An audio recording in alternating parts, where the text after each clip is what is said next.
who would not like and high-fat items to be served to children.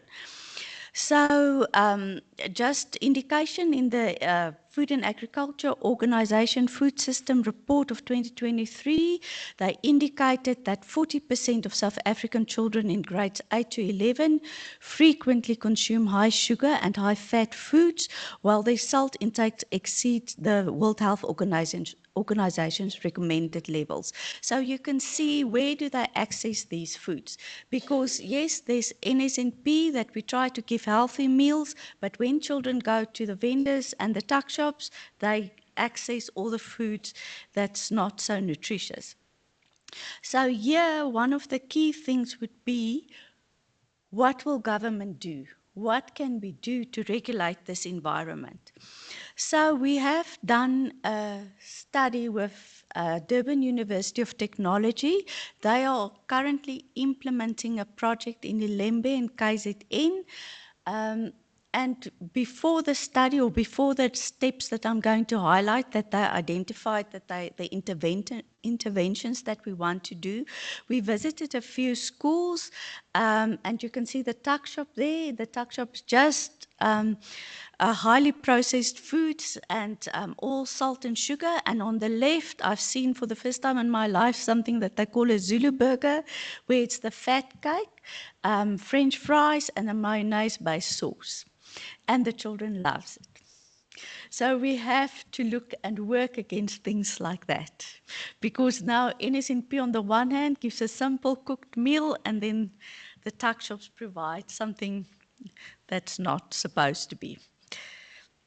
And then the vendors is a challenge in the sense that they can be in the school or at the fence of a school.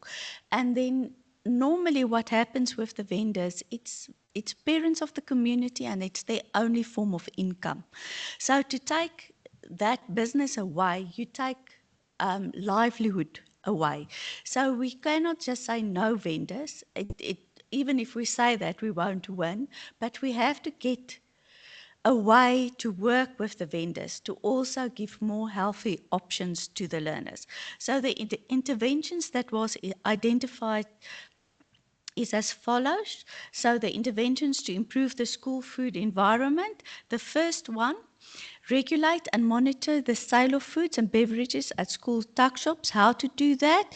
We have to bring in restrictions that must be signed off by the school government body or the school management teams, so that there must be regulations that we give to schools. So that would be a next step, that we set regulations. We have tuck shop guides, but we don't have a specific regulation. And here we would promote the principal or the school management team to sign off on this, because we depend on them to implement. The second intervention, a school campaign to promote healthy eating and physical activity amongst learners, because here we talk about, as the NSNP, we want ambassadors. That is some of the learners that will help us to get certain clubs in the school. Like we have the run or walk fit for life programs. We can have something like that in a school, or we can have someone talking about nutrition, what is a healthy meal, like a debate club, but we need to have interventions, and there will be a list of interventions that the school can sign off on.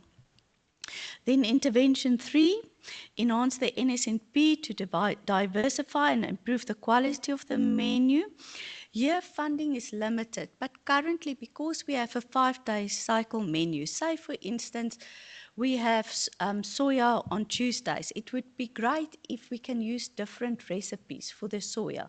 Say, for instance, twice a month a certain recipe, and the other 2 weeks another recipe, just to bring that diversity and make the meals more palatable. Then intervention 4, aligning donations and sponsorships to promote the healthy school food environment. Here, when we look at a donation, and here again I can give a good example of Tiger Brands Foundation, they don't market their products, because there's a foundation that will support us with breakfast. But then you get, for instance, the soda companies, the sugar sweetened beverages, they would like to use their logo that's on their products. And that creates a problem because the schools have a lot of needs. Like, for instance, they will build a sport ground, but then they want their logo. So it's one of the things that we want to regulate. Schools are always open for donations, but then within a guideline. Then intervention 5, prohibit the unhealthy food marketing and advertising within the outside of the school. And this is what it's similar to the former one, because sometimes before you get into a school, there's already a marketing board. Maybe it's like an activity board that shows you what is going to happen in the school, but the logo is then again of a company that promotes an unhealthy food, and we want to regulate that and remove it. Intervention 6 is providing training, like I indicated, for instance, for the volunteer food handlers, but it's also important for the school management because you have to open their eyes. Sometimes I think they do a good thing, but in the end, if you show them it's not nutritionally good products that's been sold, that they can do an intervention to change what is sold in food in tuck shops to improve. Then the last intervention, it's partnering with informal vendors to incorporate healthy food and beverage items whilst optimizing profit to complement a healthy school food environment. And this one is difficult because normally nutritious food like fresh fruit and vegetables are expensive and they don't last long. So if you don't sell them within this week, it's not likely to be sold next week because the fruit and vegetables won't look nice or won't be edible anymore. So there are options like nuts. We want them to have water if it's possible. And then if they sell their food, it's also important that we look at where they are selling the food. Because the picture there, you can also see they sit in the sun. And that's what we all find. And sometimes there's cooked food. And then they will sit for hours in the sun and sell it to the learners. So there are lots of things that we have to look and open people's eyes to say, but this is really risky. And it can lead to unsafe food conditions.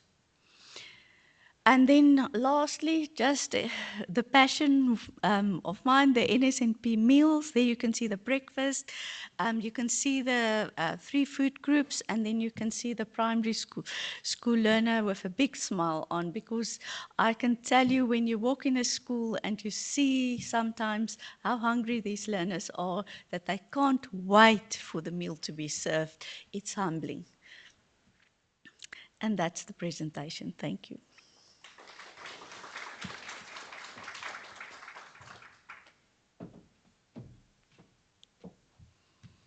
Thank you so much, Karina. Any questions? Oh, mere patience.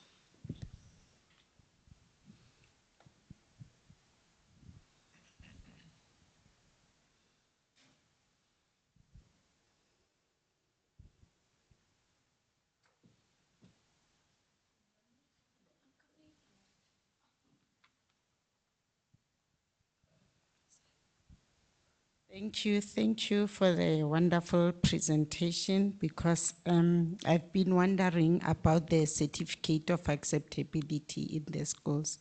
So I'm impressed that the Department of Education is taking care of that, though it's after 30 years or even longer than 30 years. We could have had them by now in all our schools. And I think also it will be relevant, since you are in the Free State, you know, you must tell us that the Free State is doing well on NSNP, yeah? Is doing well on NSNP. Sorry, mere patience, if I can interrupt. Moteo District in 2023 won the award for the best implementation of the NSNP project. Yes, thank you. Please, maybe somewhere in your presentation next time, ne? Right. My question, I'm just worried. Sometime last year, Soshanguve, we saw on the news about children eating those Simba chips, and I think sometimes also in Limpopo, there'll be children who ate the same NSNP meals and they get food poisoning, that we really need to tighten, that control, and tightening it is through the EHP. I think that's the only way, whether you are a street vendor, because even the street vendors who are selling food, even our, what do you call these people? Is it Pakistan? They call them Magula.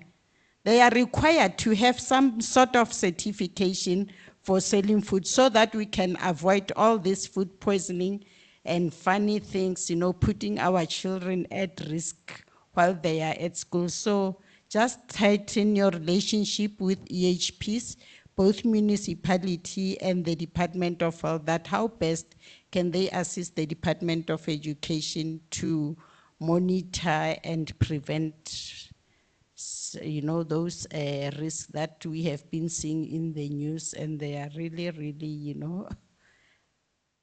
some of us, we get very emotional when children died at those ages. That's why I say, especially Soshanguve, my hometown.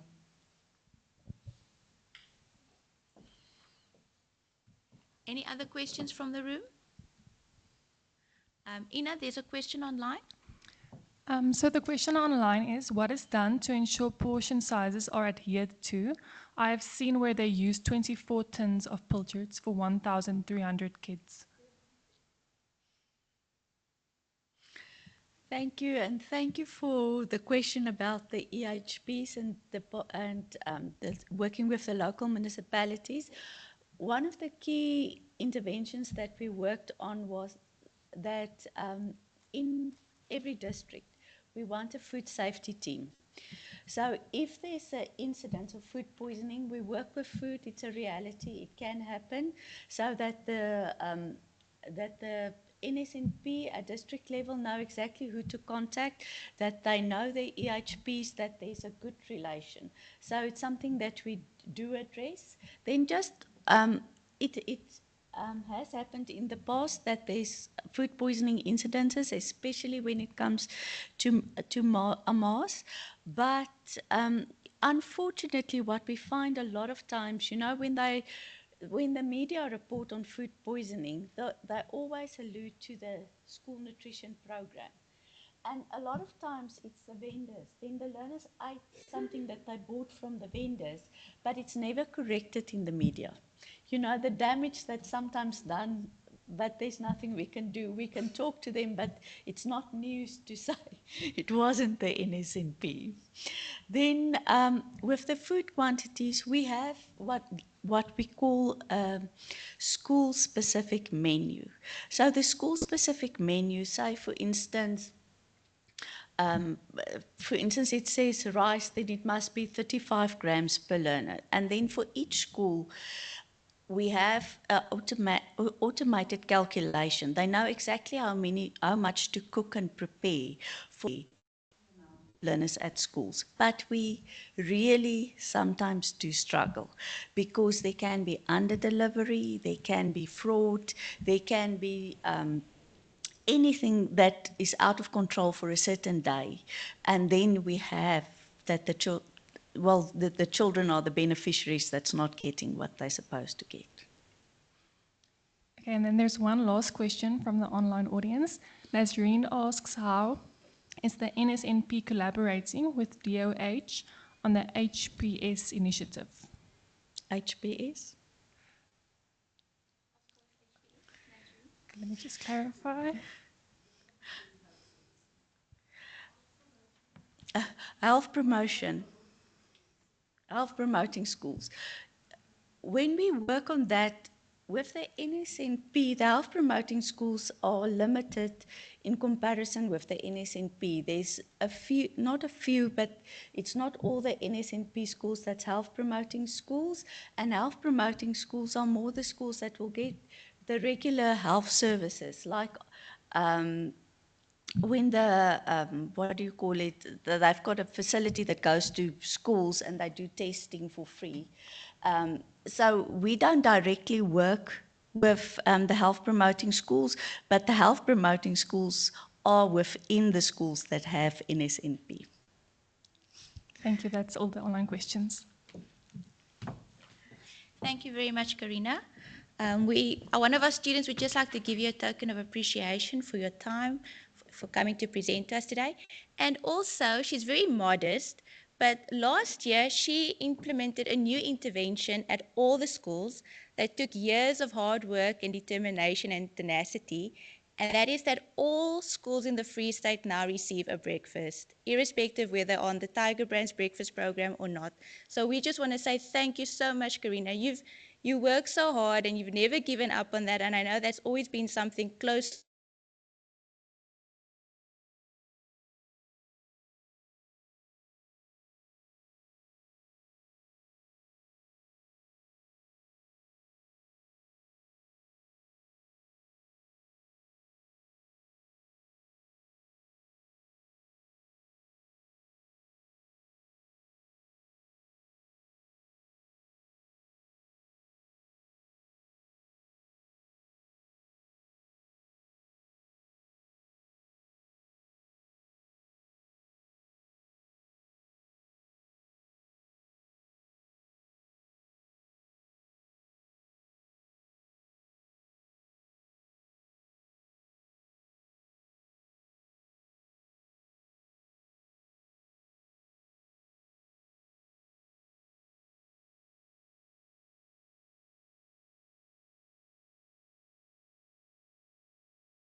experimental psychology from the University of South Africa, Carl brings a robust academic background to his practical experience, ensuring a well-rounded and deeply informed approach to his work.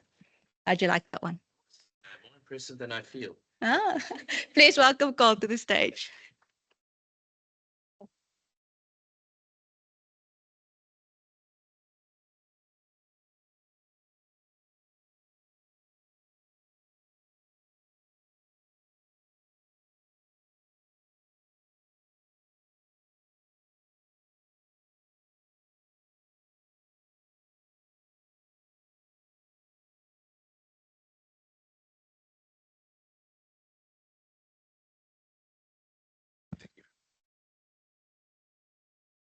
Rightio. I see I have the before lunch session. So I take it that the message from the audience is we need to keep it concise, because unlike the online participants, we can't sneak away for a banana quickly, right? I'm going to use the metaphor of the driepoot pot. We all know it, the three-legged pot, which is so ubiquitous in South African society across all our cultures, because, you know, we like to cook on fire. And I'll get into this metaphor and how it relates to our program in a moment. I thought we should start with a little bit about us as an organization. So you'll notice there's no tiger in the Tiger Brands Foundation logo. There's a bowl. The Tiger Brands Foundation is an independent trust that has a shareholding within Tiger Brands, the food company, from which we receive trickle-down dividends, and thereby we implement social interventions. We are, by our nature and by our expertise, developmental organizations, right? So we work in the development space. Most of our staff have development expertise, and we run the organization with that kind of a mindset. The overarching goal of our organization is to ensure the well-being, the nutrition, education, and well-being of vulnerable learners and their communities. So this is our theory of change that you're seeing now. And our theory of change is simply a map that allows us to look at what do we want to achieve in the future, what impact do we want to make, and what are we doing now to achieve that impact, right? It's one thing to say, I want to have the most successful football team in the world, but you go and train rugby skills. Those two don't match up. So the theory of change allows us to place current decision making within a long-term context. And it also allows us to create measurement and metrics for management, because if you can't measure it, you can't manage it. And we need to know that the actions that we're taking will lead to the impact that we're seeking to achieve. So that's the nice marketing version that you're seeing. So if you go from the bottom up of that tree, the inputs are the roots that feeds into the system, and ultimately the fruit is the goal. But this is the working version. So for those of us that remember atlases and roadmaps, we probably navigate this. But I think for millennials and Gen Z, this might be a bit foreign. For the purposes of our conversation, I think the important part is the blue blocks at the bottom. What is it that we're actually doing? That's the focus of today, especially when we're going to talk about dignity in a moment. And really, the 7 critical items that we're about is providing a quality in-school breakfast. Quality is the important component, because as Karina has shared with us, when we started in 2011, there was no ubiquitous breakfast in the NSNP. It was only a lunch program. So when the NSNP brought in the lunch, I'll speak a bit about that as well, about our contribution to that. It left us in a quandary, like, why do we now serve breakfast? What's the purpose of our organization? Whereas before it was quite clear, feed as many children as possible. Now it is, we need to showcase what a quality in-school breakfast looks like. So the schools that we work with become learning centers. They can engage in stakeholders. You know, if a principal wants to learn about how do I regulate my stock, they can go visit a Tiger Brands Foundation school and learn there. The other things that we do is we provide safe and hygienic kitchens. We are very invested in research and advocacy programs, such as today.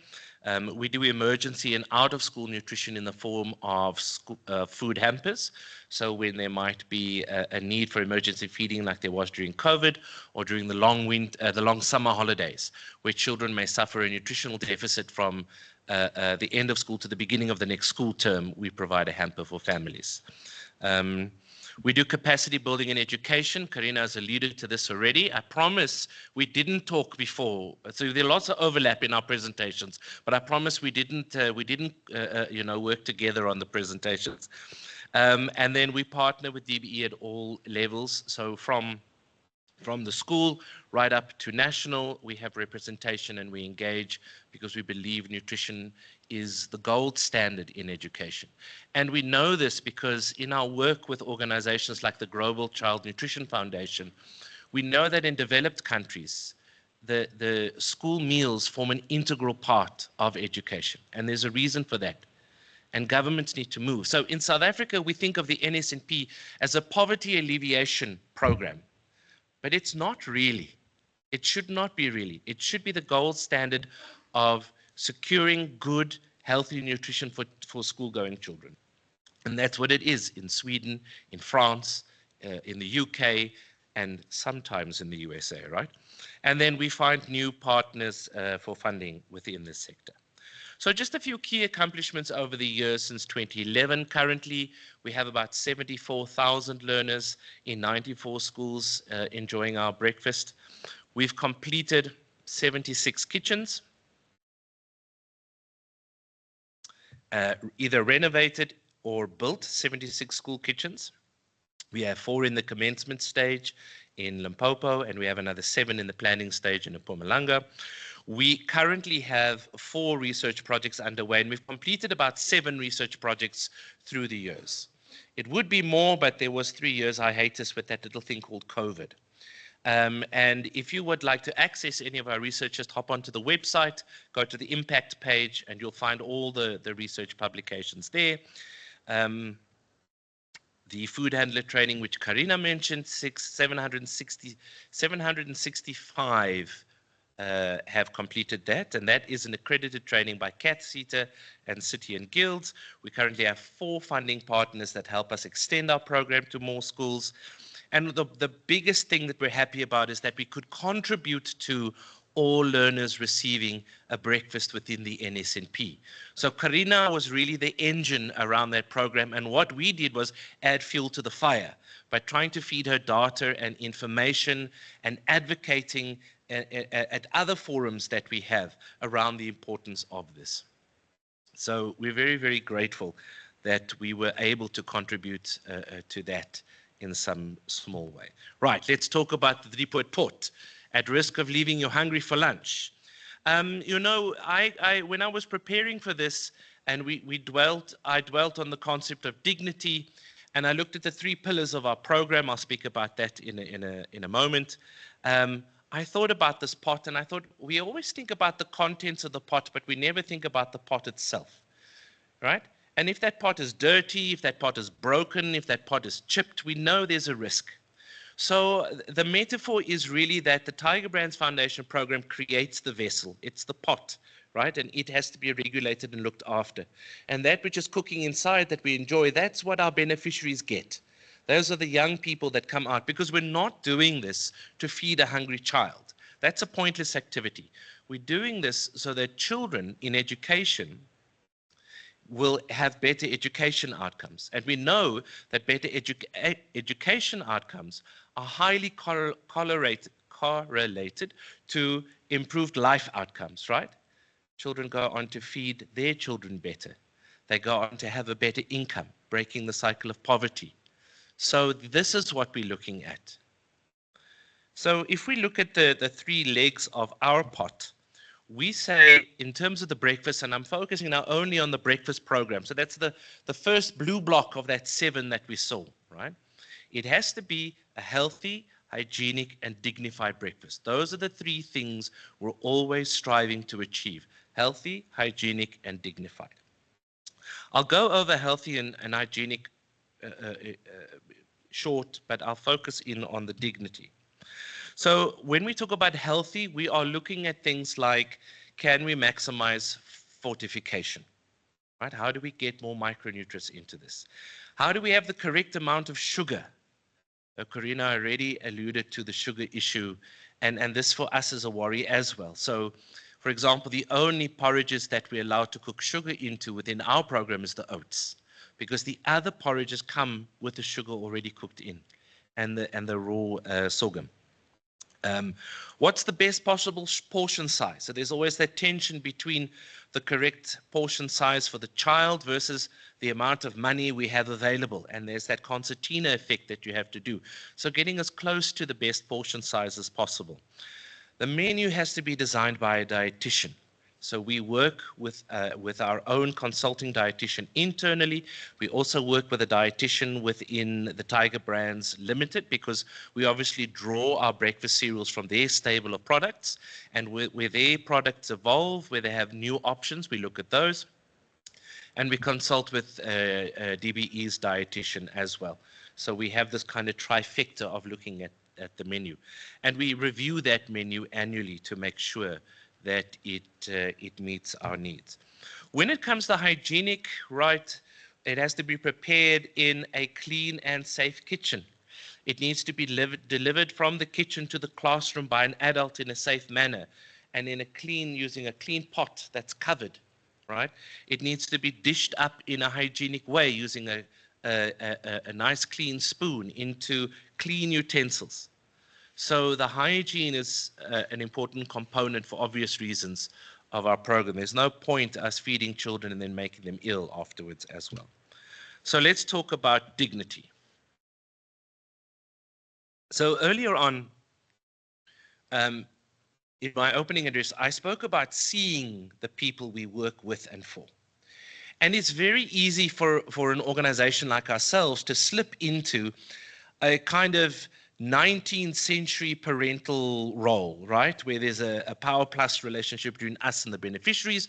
We tell them what to do because we're the experts, we have the knowledge, we know all these things, we can quote long lines of text, and people must just accept what they're getting, sort of like condescendingly accept that what we know is best for you. And that's not how you get any kind of buy-in or social change. You have to look and be able to see. You have to go into the shoes of the people you work with. You have to consult with them. So an example of this, in 2022, when we started our research work, our first research project was to do focus groups with children in schools and ask them, What's changed on your plate pre and post COVID? What's going on in the school nutrition program? And we talk about ourselves being part of the school nutrition program, not the Tiger Brands Foundation breakfast separate from the Department of Basic Education. It's all one nutrition program. And the kids were very honest with us about their needs and their wants and their desires. They told us, you know, the breakfast is really delicious, but it gets a little bit boring, was the one thing they told us. So that what that allowed us to do is go and look for porridges that have flavor variation. So one of the porridges that we serve is Morvite, and they have a Morvite flavors porridge. So the children, instead of getting the standard old Morvite every week on a Tuesday, now they might get a honey or a vanilla or a strawberry or a chocolate. Some of them love this, some of them love that. So it adds a bit of diversity into that menu. So when we speak to our stakeholders, we try to create an environment that's first of all safe and welcoming, right? You want to enjoy the meal in a space where you feel like you can eat. There's enough time to eat. You're served in a safe space. And for this, it's important for us that the meal is served at the desk that the child learns at, or in a dining hall, some space where they can be supervised and looked after, right? You have an adult that dishes up for you and supervises you and keeps you safe. You know, that you don't have Sunny throwing porridge at Yanni there at the back of the hall, right? That this is, you know, you have this time and this space to eat. The second thing we do is confirm your humanity. So we are never about throwing a bowl of porridge at a poor learner and saying, just accept what you get because you're a poor child and you're lucky to get anything. You are a human being that has a right to healthy nutrition, and you deserve to be treated as such. Right? And in some way build towards the development of the child's self-esteem and their self-awareness in this. So we do that by ensuring that those who serve you reinforce your humanity. We try to encourage the teachers and the staff on the terrain to eat with the children, right? We look at the language that's used when the children are called. We're an apolitical and non-denominational organization, but if the local culture is to say grace or some kind of thank you before the meal, we allow that because it reflects your humanity. And it weaves you into that social fabric that we are. You know, we can't pull people out of the social network. We have to weave them in, otherwise we don't fulfill our full humanity. We don't allow things like excessive shouting. Okay, which is very difficult sometimes. You can always tell a teacher that's in control of their class or not. If you go into a grade 0 class and the children are sitting on the mat quietly eating, that teacher has gravitas, right? The children will listen there. And then lastly, removal of social stigma. So we all know that stigma is an issue in all communities. Whether vulnerable and poor communities, whether rich communities, these social distinctions exist, and nobody wants to be the poorest of the poor. So it's no good if Carl comes with his old Rama tin and the plastic spoon from the last family picnic, you know, and I'm eating there. And then we have Morena coming there with his Maxwell and Williams plate and his Carol Boy's spoon. You know, there's that kind of distinction. So we do, first of all, whole school feeding. Every child has the choice to eat the breakfast or not. We don't do targeted feeding, so there isn't a small cluster of children that can be identified as the poor children, right? The second thing that we do is we provide bright, child-friendly utensils for all the children to use. So we all eat the same utensils. We provide every child with a placemat to eat on, which is as much a hygiene intervention as it is a dignity intervention. Because I'm the father of a 3-year-old, right? I know it looks like I should be the father of a 13-year-old, but she's only 3. And I can tell you that when what goes to the ground goes to the mouth if my wife and I don't get there in time.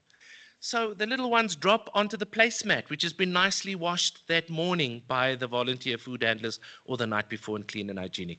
So it's this removal of social stigma that's important to us. So we recognize that we cannot divorce the technical aspects of a meal from the social aspects of a meal.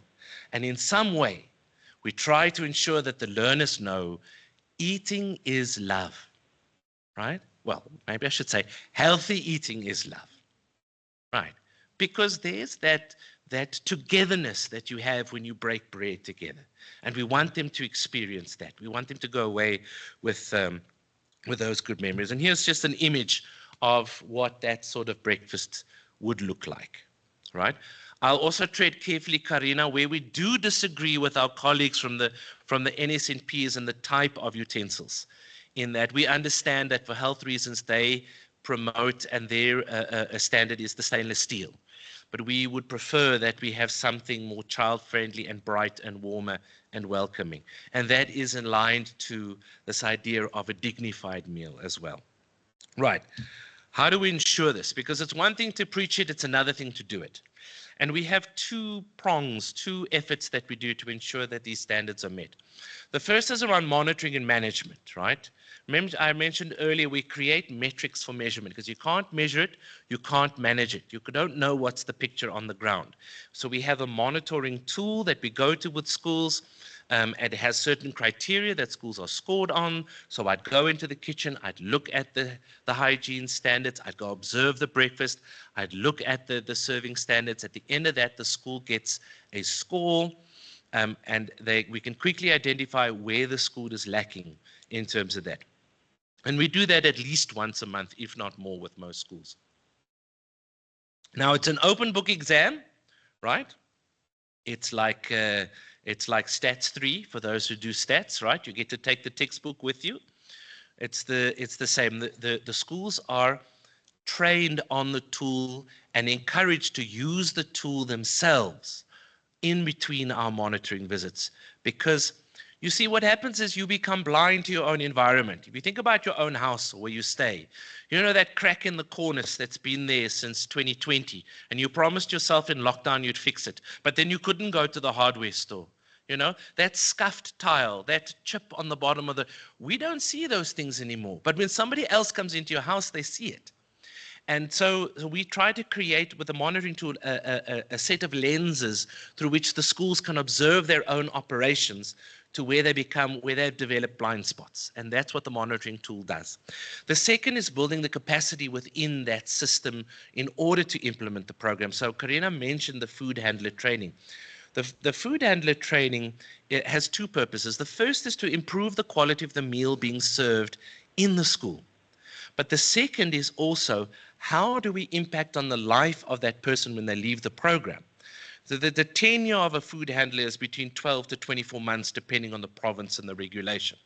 So if they enter, there's a income and more options and more opportunities for that family. But when they leave, that gets cut off.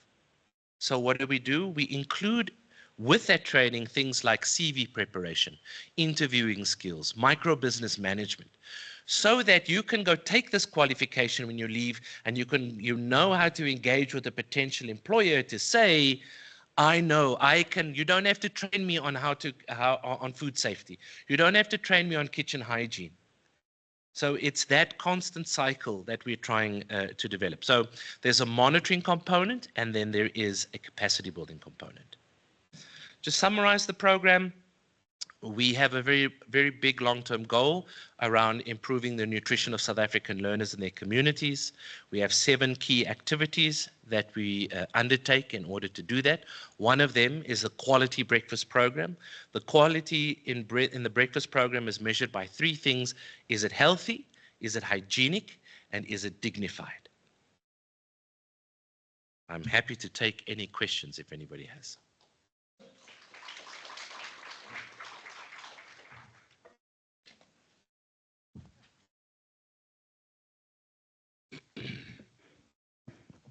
No questions? Oh. So, gaan jy? Okay, we both going to do it. So the online question from Nazarene. The provision of breakfast to learners is a significant milestone. Is this implemented in the Free State only? I think for Karina. And what is the funding model for the breakfast provision? Sorry, I didn't get the second half of the question. What's the current? Model for the breakfast provision. Okay, I can't speak to the Yeah, NSCP. sorry, I can answer on behalf of Karina to say it's countrywide. Still some work being done in Mpumalanga, but countrywide. I don't know what the provision is, Karina. Maybe that's something you want to answer.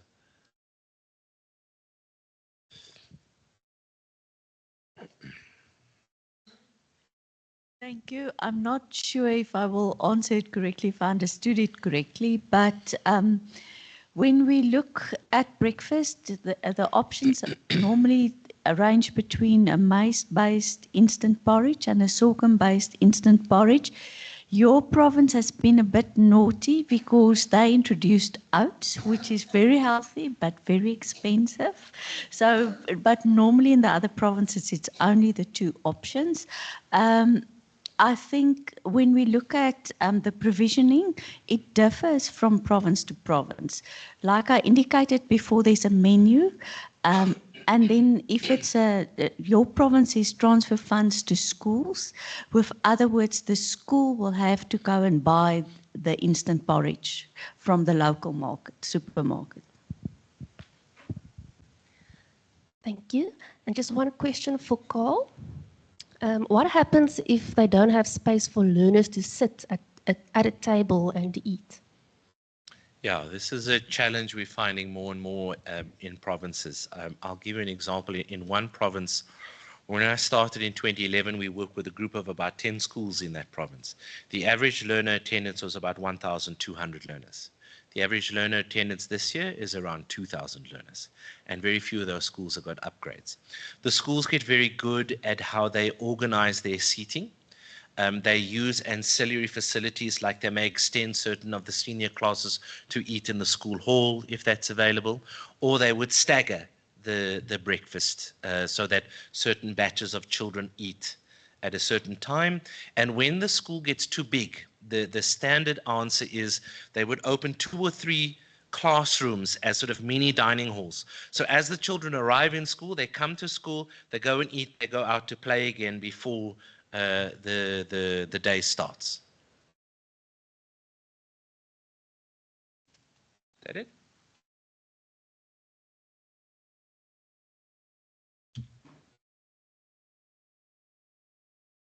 Okay, thank you. You spoke about training, a lot about training. My interest is the NQF level, because you made mention of the city guild, what.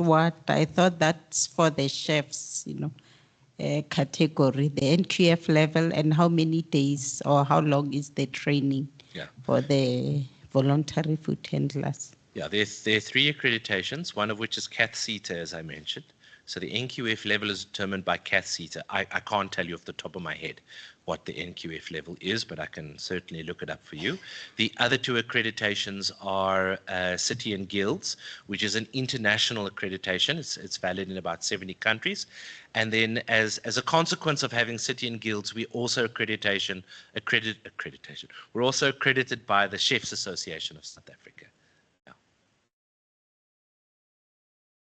Okay, thank you. That's why I said I was more concerned about the NQF, because it sounds like, that at least is almost a qualification of something. Yeah, it's but probably you can go back and check, so that remember that those people will bring the certificate. Then if somebody comes to us with a certificate of attendance, to some of us in the government, it does not have a meaning. But if it's a NQF, accredited qualification, then we can match with something, whether it's an N12 and whatever qualification. So please go back, and perhaps if there's an NQF, maybe it can be included in your certificate so that they can be employable. Yeah. No, it is, because they submit a portfolio of evidence. They don't get a certificate of attendance. They receive an actual qualification from CAT-CETA. So they submit a portfolio of evidence post-training. The training is 5 days. That portfolio is then marked, or however graded, whatever the process is at CAT-CETA. We then receive those back, and then once we receive all those back, we go and we have a graduation ceremony for the food handlers.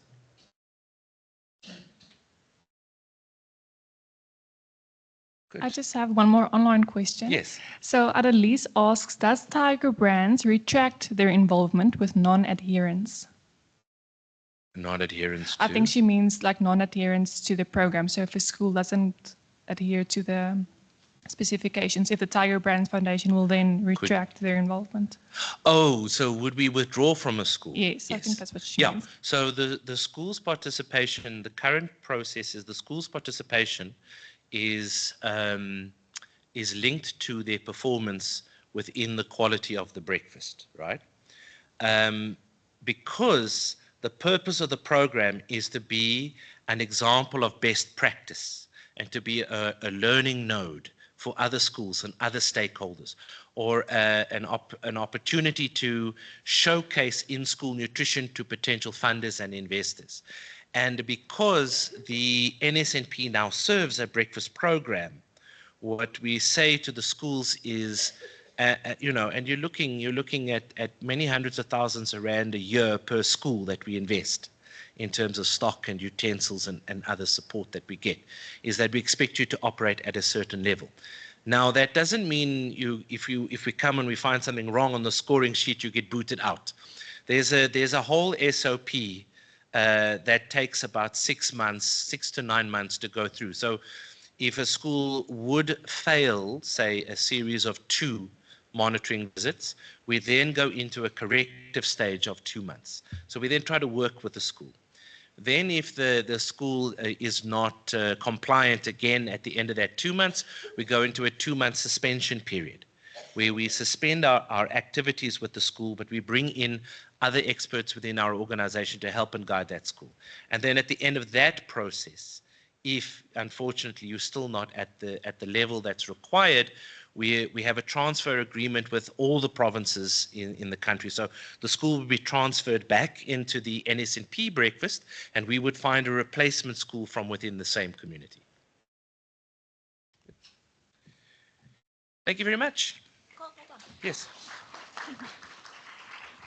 Thank you very much, Carl. Neo, one of our students, would like to offer you a token of appreciation for coming to spend some time with us today.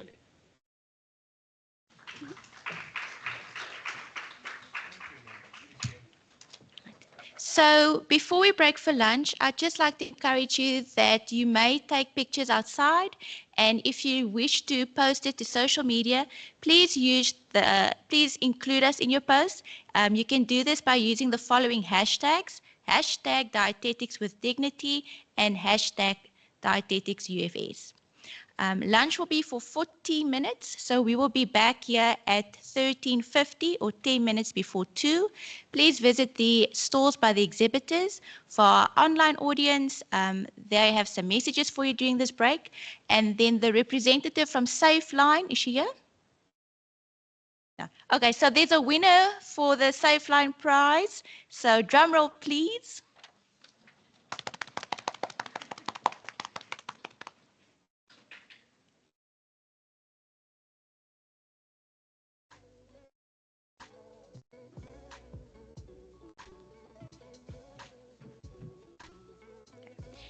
All right, so the winner of the SafeLine competition is Yolanda Aisel. Please come to the stage and claim your prize, Yolanda.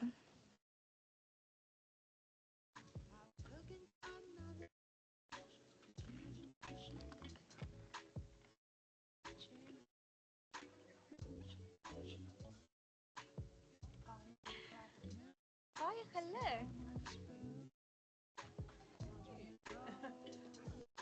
Lots of memories. Enjoy lunch, everyone, and we will see you at 10 minutes before 2.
Every day, healthcare professionals provide care in hospitals to acutely or chronically ill patients with disease-related malnutrition can affect patients of any age, leading to severe complications, far-reaching physical and psychosocial consequences for quality of life.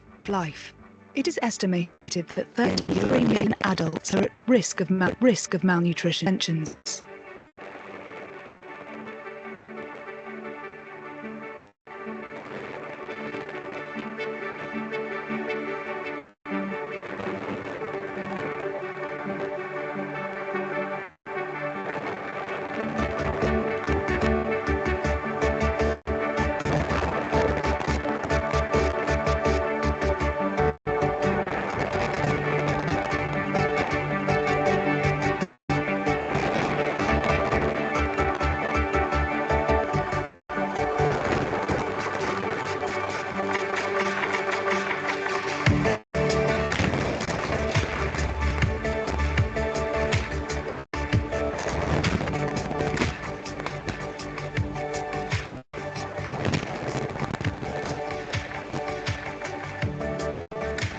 With substantial economic burden, disease-related malnutrition, 70 billion euros each year to the European health.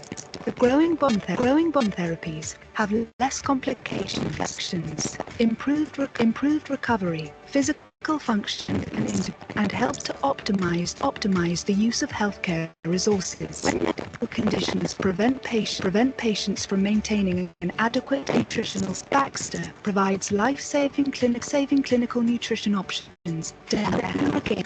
Our mission to save and sustain lives is at the heart of what we do to support patients at every step of their heritage and clinic's diverse nutritional needs. Through our passions, we partner with healthcare providers in all settings, from home care to bring innovative solutions to our patients, involving needs at every stage of their lives.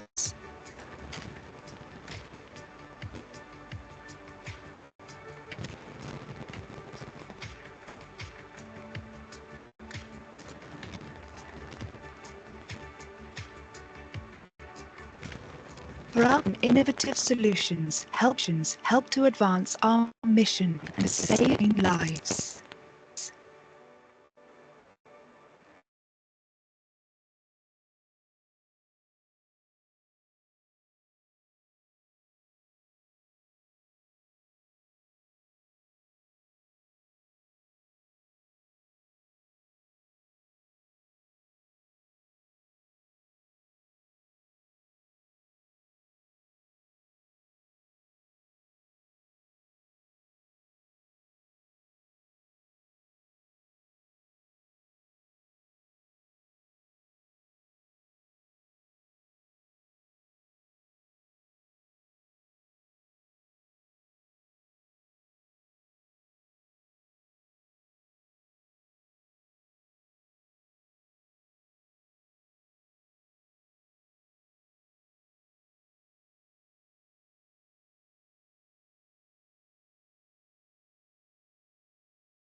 Afternoon, ladies and gentlemen. Welcome back to our session from lunch. If you left off last week, we found it. It looks like we're not sure. It consists of 3 bands. It was found in. So if that looks like it's perhaps your ring, you can just go to the sound engineers and collect it from there. Thank you.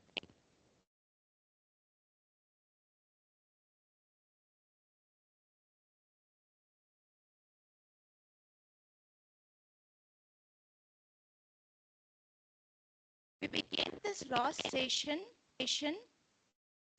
with our host, Dr. Lucia Meku from the Department of Dietetics.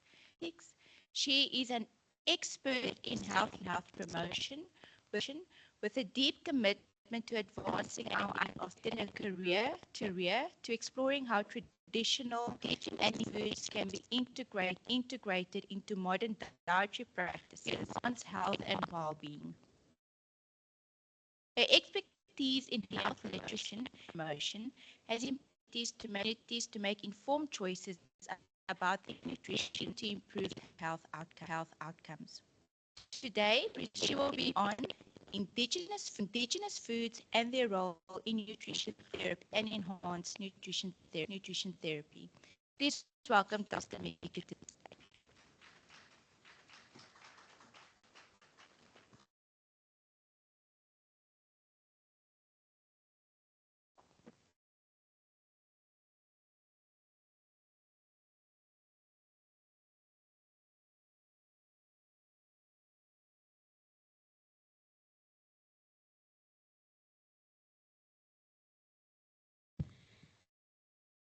Good afternoon, everyone. Let me again apologize for the check. With the initial program, I had anticipated something completely different, and then I think I was really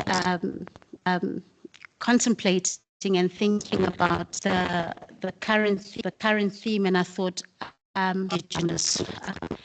And one of the motivations for this was communities and encountering members of our communities that are living with absolutely no illness whatsoever, and having conversation, speaking to them about how about people they also that are elderly in their 80s and so forth, absolutely no illness or disease. And what I tend to with these particularly in the African community, a lot of these elderly persons are still really practicing their indigenous ways when it comes to food. And in Tromsburg, when I consistently came across the use of some of these indigenous foods, and I recognize that bit of misinformation, lack of knowledge. So to educate myself as well, I thought I'm going to do this presentation today. So here we go. So that is currently occurring in our developing countries. There is, by now we all know that that shifted to more westernized patterns as a result of transition. However, there is a current growth in the recognition of the presence of and their possible benefits, and several authors have highlighted.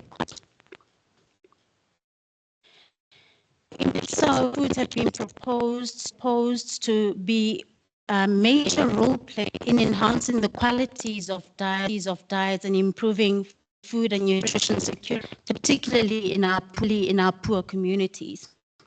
Other benefits is that other than the health benefits, that they possess, indigenous crops and foods become a source of generation.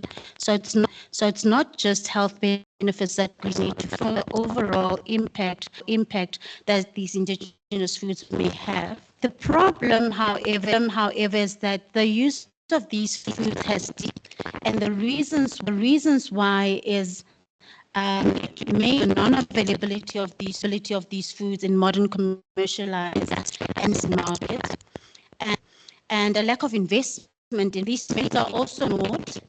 I think the major reason why they ignore because people don't know about them. They don't say they exist, and when they do exist, there's not really much in them. So in the literature, having gone through some written, these and a lot of emphasis is placed harnessing these indigenous crops and indigenous as a way to protect those communities that are food insecurity. But I want to align myself some authors that have actually said we need to look at security and also think about perhaps using these foods as a way of protecting. Evidence that I have currently is anecdotal, so it's documented, and I think that's where the challenge is in that we are not really recommending these foods.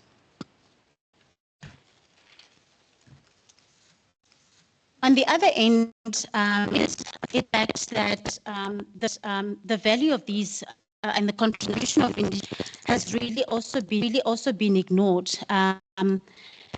Indigenous knowledge fields that have connection with these foods, but other than that, and if you think of our nutrition and dietetics, if you think of our curricula, if you think of things, these are hardly mentioned in our training and in our day-to-day operations.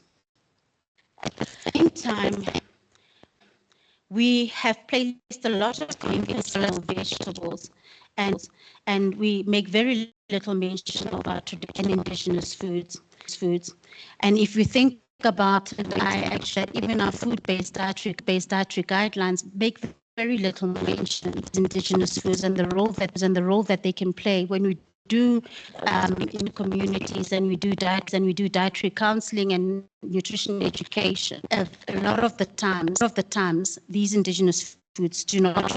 Our professional scientists, we always want to know concisely what are indigenous foods. So I refer to two definitions: one element of agriculture, fisheries, and forestries, which says indigenous foods are food crops, and so they actually focus more on the food crops that have their origin in South Africa, and those that were introduced in the country and now recognized as natural, that foods or the term refers to plant and foods that are naturally occurring or existing, that are specific locations and consumed as part of diets. We cannot dismiss foods without referring to culture, and we all know by now the practices around how food is to be used and how it is to be prepared, and these are related to the hedonic characteristics such as the taste of it, the appearance, the flavor, and comes from the foods that we eat. Culture and food traditions are also central in shaping human behavior and people's habits, their rituals, their beliefs, their lifestyle, their food culture. And when we guidance and dietary education and nutrition that is contradictory to people's food culture, that's a misalignment, and that's where we sometimes have an rejection of dietary recommendations, because oftentimes dietary recommendations where people do not see or identify them speak about. So in terms of knowledge regarding these foods is if you're going to any household and you ask any mother, maternal figure, and you ask how is this traditional food made, and you want to measurements and I think that's something that's common in indigenous knowledge systems. Our food traditions are passed from generation to the next, and there's very limited document in many African societies. The transfer of knowledge mainly through oral communication and through learning of traditional practices, and those in the college base have often questioned the need view journals actually not an African way of practice. Just food for thought. We are taught of these by our mothers and other maternal figures, families, and in this regard, some of us are losing the originality of cuisines under at cost in what is indigenous food. And when one goes into recipe books and commercial you find there's really a diluted in terms of what is provided as indigenous. The actual original forms of indigenous and the traditional ways of preparing it seem to be disappearing. Went to some of my elders and asked that in African culture we only eat, or people only eat. Is it true that meat was not part of the? Is it true that all people ate was made? So it's very interesting the types of answers that one gets from the elderly. Also, that is confirmed in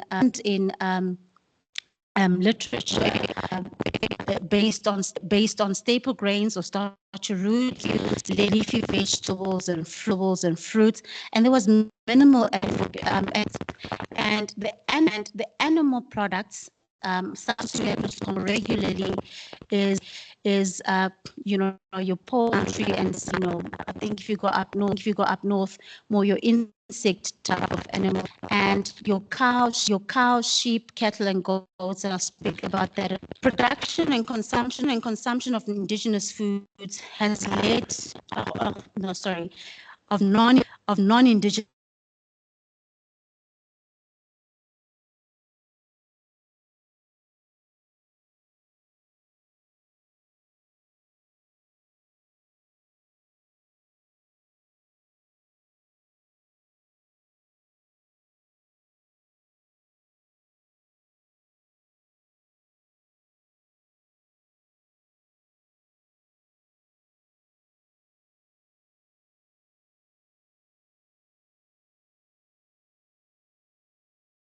people consuming these foods, the physiological status and liking of sour taste. So some of the authors have shown, and they've actually went and spoken to communities in Lesotho and other rural parts of South Africa, and they found that the older generation, the older people tend to prefer sour taste more than the younger generation. And this is mainly because the younger participants or younger generation are less familiar with these sour tastes, and they're also less familiar with the food products such as your maize and particularly the sorghum-based foods, and more familiar with the wheat breads. So indigenous foods, according to Kluter and Escati, is they've now seen that indigenous foods have been, seen as or given a connotation of being old-fashioned. And what is really unfortunate in society, and I mean, this is something we experience day to day, is that a lot of indigenous food is seen as poor people's food. And that is really something that I think as healthcare professionals, we need to start remedying it. It's believed also that the only people that are able to prepare and consume these foods are the elderly, because they have the knowledge, the skills, and time to prepare these foods. So the younger generation is perceived to be more, to have a more diverse food purchasing and consumption patterns. And again, as going for convenience and things that are done quickly and fast, that's also led to a reduced use of indigenous foods. So I want to take us through the nutrient content of some of these foods. And for the longest time, these foods were the main source of nourishment for many African communities. And in conversations with some of, colleagues, friends, and so forth, they continue to be a main source of nourishment. These foods also continue to be consumed by many South African households, surprisingly so. Like I said, I was surprised to find some of these foods in some households and in some communities where they actually were relatively accepted and they were part of the normal day-to-day diet. Another benefit to these foods is that they're culturally acceptable. And more than that, they're easy to plant. They don't require a lot because they're adaptable to climate conditions. And if we think of our South African situation right now and the fact that so many communities are struggling with water, this is really something that we should consider promoting at all levels in our communities.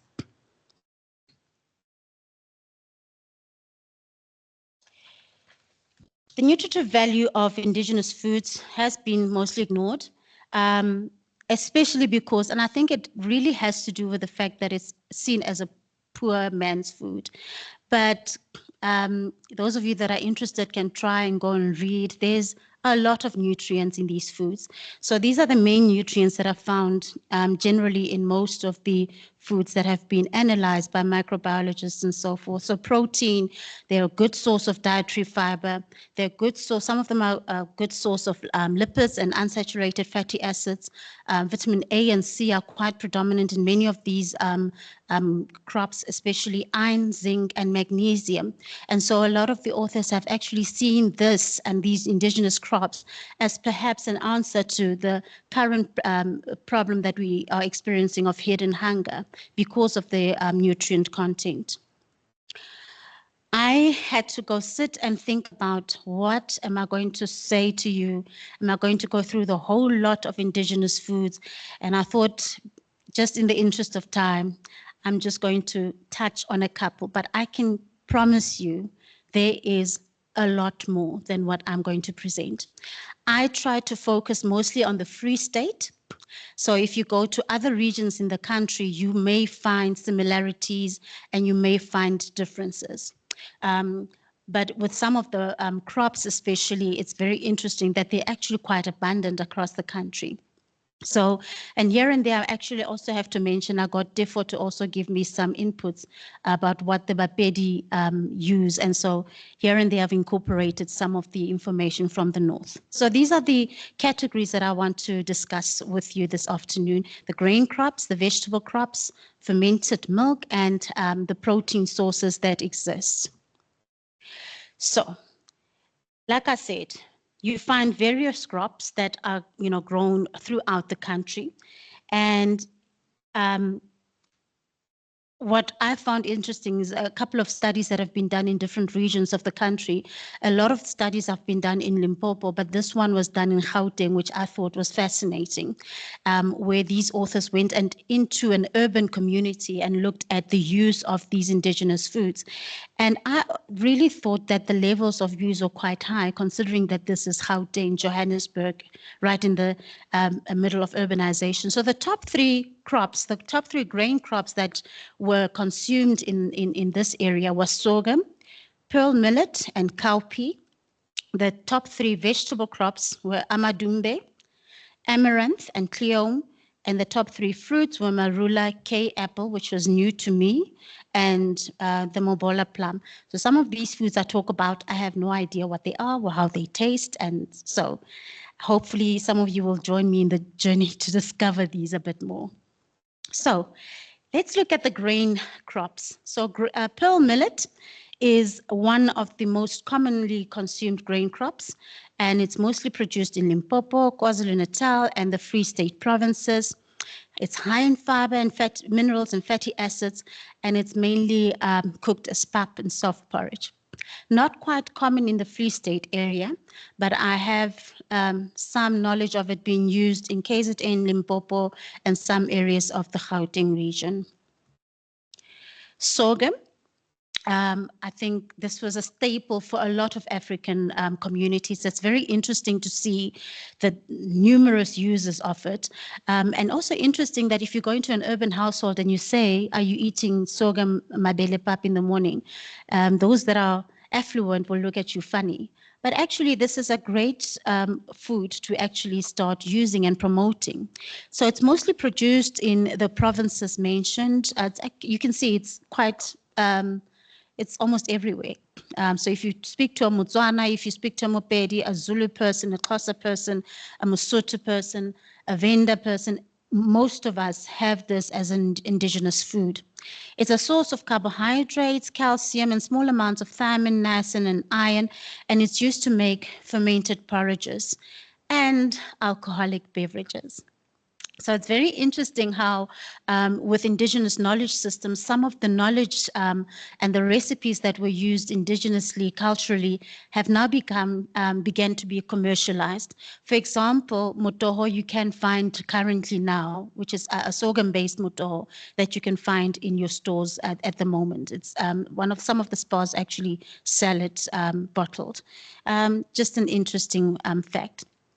I like to mention, and all those students that have come through me know that I'm very tense about the distinguishing between soft porridge and what is soft porridge to someone and what is soft porridge in an African Black household. And I actually want to challenge those dietitians that are sitting here and healthcare professionals sitting here that instead of asking patients whether they eat soft porridge, please rather use the word motoho, because that's more familiar and actually makes more sense and it prevents ambiguities. So this is a non-alcoholic sour porridge, mainly non-alcoholic, but important about it is sour in taste. The cereal is so it's actually a fermented food, and a lot of these fermented foods are, characterized by lactic acid, the presence of lactic acid. And I'm going to leave that. I'm not going to leave that there, and I hand it over to Prof. Naberg. She's the expert with things like this. And so the way that it's made is that in some households, it's made using maize meal and sometimes also using sorghum. Its uses, it's mainly considered to be a breakfast food, mainly associated with children in families. And if people are ill in a family, the first thing that they're given, if they are suffering from lack of appetite and that, the first thing they're given in African households is motoho or leshele, which I'm going to explain now. And it's also if a mother is lactating. So these are systems that were put into place just generically because that's how people knew to act. So if a mother is breastfeeding, they were fed heaps and heaps of this in addition to regular food.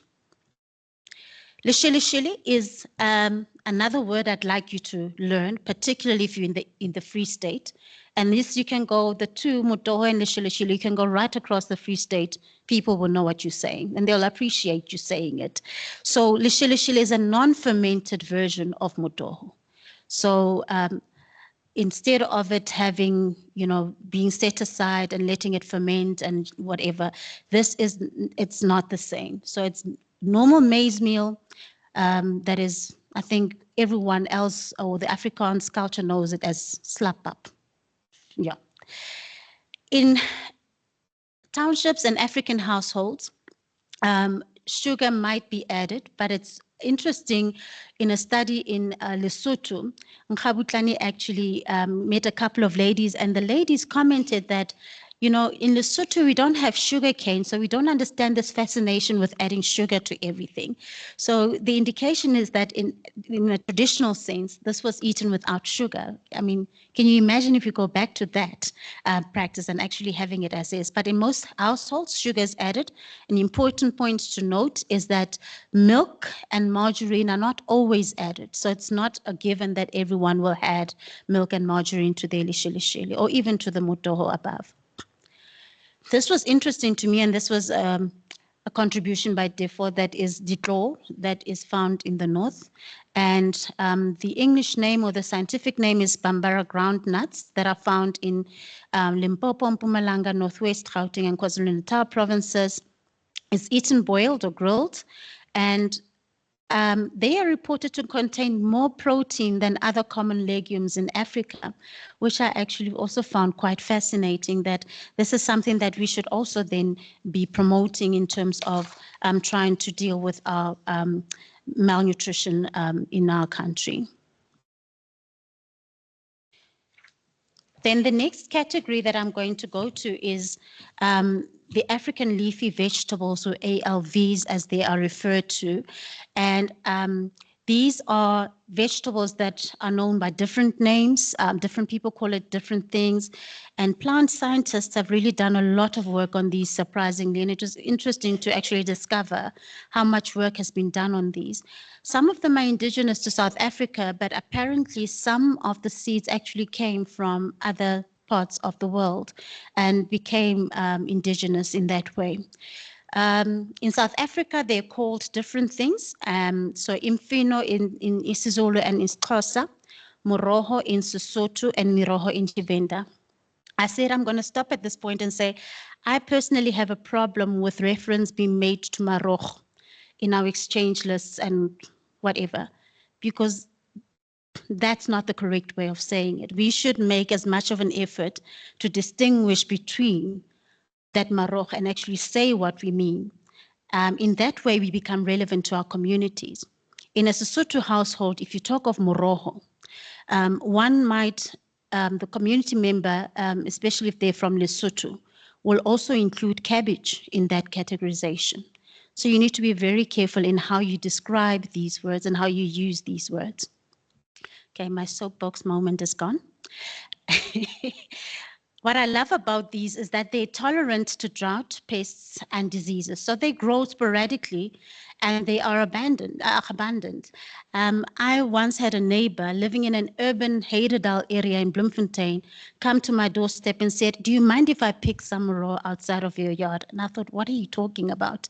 So she literally, went outside of my yard and picked these green leafy vegetables. She says, "This is food." And it's just standing there, no one's eating it. These are cultivated at household levels. And like I said, in phase 3, in Caleb Mutabi, where we've been working with a lot of our students, these are abundant.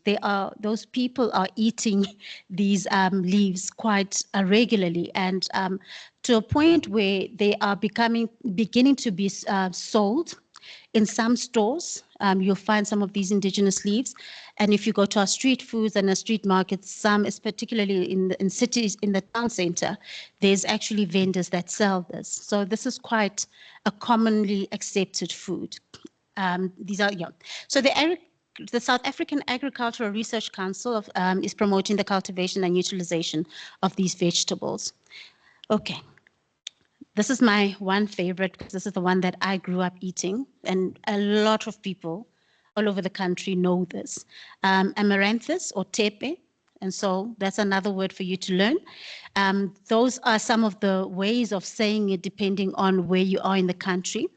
Its main growing areas are the Free State, Limpopo, Northwest, Mpumalanga, and KwaZulu-Natal. The cooked leaves are eaten mainly as a vegetable, so cooked in the same way as you would cook spinach. That's how it's cooked. It's a good source of protein and vitamin C, and also contain beta-carotene, iron, magnesium, phosphorus, potassium, and calcium. And I have to mention that the stability of these nutrients is also dependent on the preparation methods. So the researchers have shown that sauteing is actually a better way of maintaining the nutrient content rather than boiling. And then also dehydrating or drying out the leaves, blanching and drying it out is also a good way of maintaining the nutrient content, which is also quite interesting to me. This is the second one that I've personally found in Bloemfontein, Spaile or Brassica, that. It belongs to that family, the cabbage family, broccolis, Brussels sprouts, all in the same family. Originated in China. Some people actually call it a Chinese cabbage. So that's how people actually recognize it. It's mostly grown during winter months.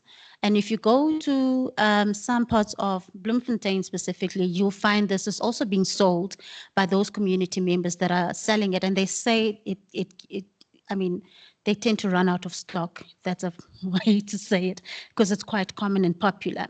Also cooked the same way as spinach, and it's a good source of calcium, iron, and beta carotene. This one is also close to my heart, so my mom would add either pumpkin leaves or beetroot leaves to our spinach. I don't know why, we just thought it was funny, but yeah, so it's sort of something that is done culturally. So the amounts of nutrients reported are the same for different species. No, they differ between species. So, and this is due to the variations in the age of the plant and the material used in analysis. And as you've seen the trend, they're high in beta carotene, iron, and magnesium, and there are still families and communities that still use these pumpkin leaves in their daily cooking. Amadumbe, not really one that's popular in the Free State, but I thought I would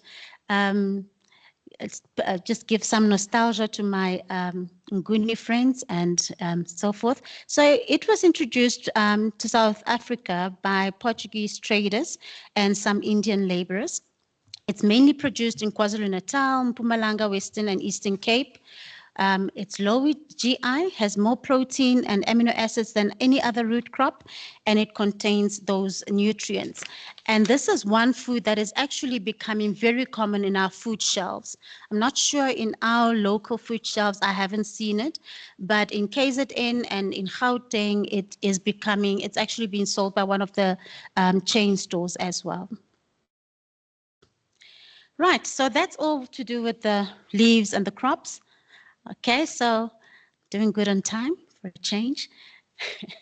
Another one I wanted to mention is fermented milk, and actually sort of give you a little bit of a background about where this all came or how it actually was made. So the amasi that you see in the stores, this is how it was kept in our homes. So if milk was standing for a long time, my mother would put it in a jar. And that's what happens in most African households, and it was left to ferment spontaneously. And it's known by various names, and it's mostly considered to be a food for children. I'm struggling to find consensus on the probiotic,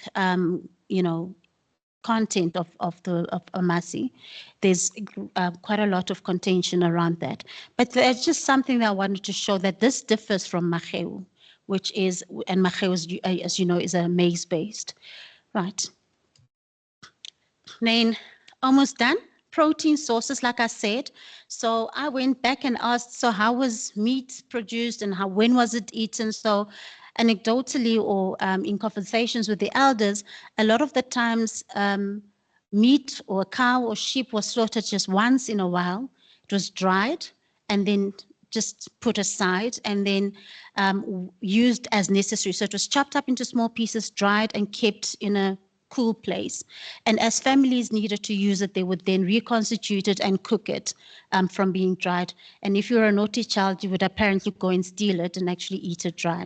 So that was interesting. Other than that, cattle, sheep, and goats are mostly seen as something that it's like money in most African communities.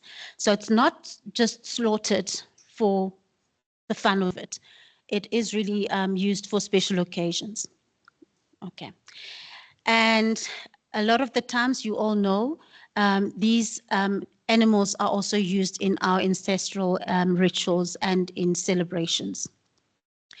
I had to also include some of the Botswanas that we find in the Free State, because this is something that comes up quite regularly, tsotlo or tsotlo in Sesotho. So a lot of the times the beef and the mutton are normally eaten ground up traditionally, not normal practice, but a traditional way of eating red meat was as tsotlo. And then to end off, I thought I would show you some fascinating examples that were given by Defo. I had a come to Jesus moment looking at some of these. And I wondered if I had to be, if I had to eat these, whether I would manage or not. But if I park it here, and I want you to think of it this way. Imagine I tell you today that as a source of protein, you must go and eat mabitsi. It's not familiar to you, right? It's something that you haven't eaten before. Would you eat it? Would you? But we expect the same of our patients.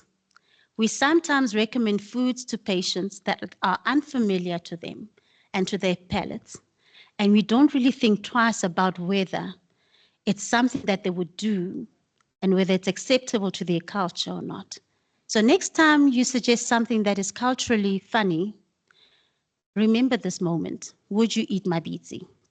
So the South African National Food Policy and Food Nutrition Security Policy is sort of placing a lot of emphasis on these indigenous foods. And there's a move to actually recognize these foods as part of a balanced diet and to start to actually encourage health professionals to interrogate these a little bit more and see where they can fit in a balanced diet. Thank you.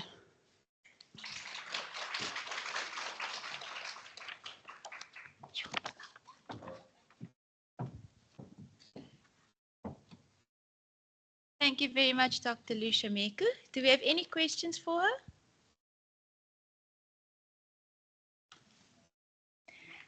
So online, we had a comment from Nazreen. She's asking Dr. Meku if you'd like to organize an indigenous food fair for us. As long as I'm not expected to eat all of the food, it's fine. So, Carl, I'll find them a beatsy. What are you going to find for us? Okay. Yours. We could bring something. Yeah. Okay. Prof. Louise? Yeah, no, just links up with my talk this morning. You know, one of the things in that report number 12 of the FAO in 2017, where they unpacked the food system, that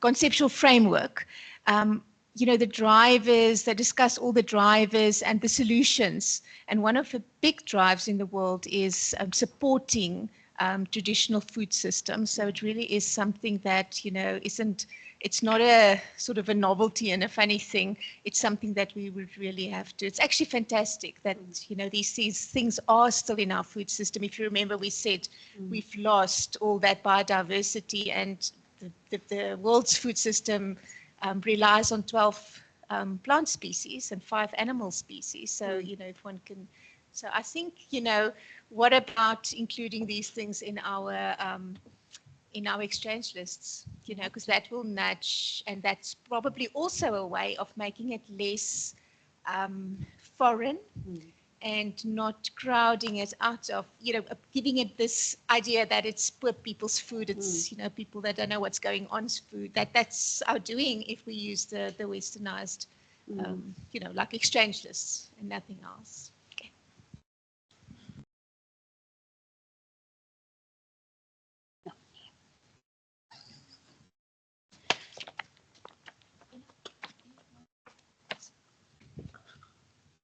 Okay, thank you, Nzaki, for the presentation. The first time I raised my hand, I wanted to suggest that we have that festival of indigenous food. Now, as I'm sitting here, secondly, I just have a comment that I know of a guy in Ghana, Nicholas, I forgot his surname. He's a dietitian in private practice, and he's really, really promoting indigenous food to the Ghanaian community for the very same reason, nutrition therapy. So if maybe as we are starting to, to elevate this indigenous food, that we also try to, make some recommendations that maybe those things that look like like cockroaches in the middle, maybe, for what will be your recommendation, for use in nutrition therapy. So the Ghanaian guy, I was impressed when I heard that there's such a thing happening in Ghana. And it seems like he's already, doing a study. He can, he already see the benefits of eating indigenous food in the Ghanaian community. So my wish is, even in South Africa, we can start also promote, implement, and assess, the health benefits of those indigenous food. Thank you, Melachole. I know in Limpopo, there's dietitians that actively promote masonja. And I think they've also included them in their exchange list, but we're still trying to find all of the information. Thank you for that. Thanks. I hope that this wasn't covered, Doc, in your presentation. I unfortunately had to step out halfway through just to take an urgent call. But one thing that occurred to me while you were speaking is we face this weight of globalization. And I have to be careful now I speak in the family, because there are large multinational food companies that have brands across the globe. And I think we probably need to start talking about some kind of concerted advocacy work to get into the R&D departments of food companies and the innovation hubs of food companies to ensure that the local tastes and the local benefits are retained and shared. Because if not, it's going to die. And I can only say, in my personal experience, if I think about the food that my grandparents prepared for us and the food we prepare for our daughter, the menu is completely different. And all that knowledge and all that health and all those tastes she won't know. So I think we have to think about whether it's the academic institutions, whether it's the public sector, whether it's a combination. We have to think about how do we advocate for the retention and, in fact, the marketing of these tastes and these foods. Absolutely. Thank you for that. Okay. Thank you very much, Dr. Meku.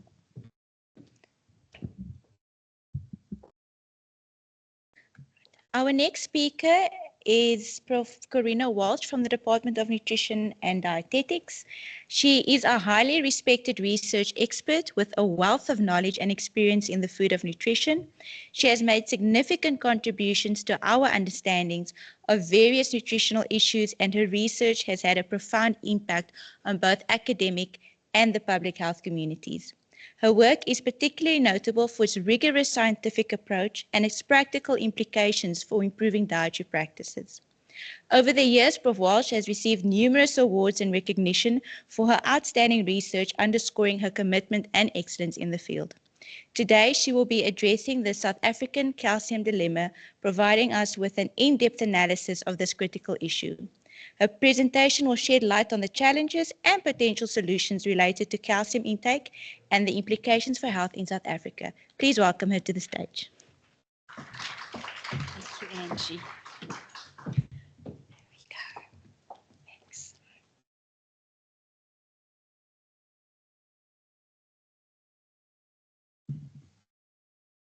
Thank you so much for that kind introduction. You can see that the previous speaker was a little bit shorter than I am.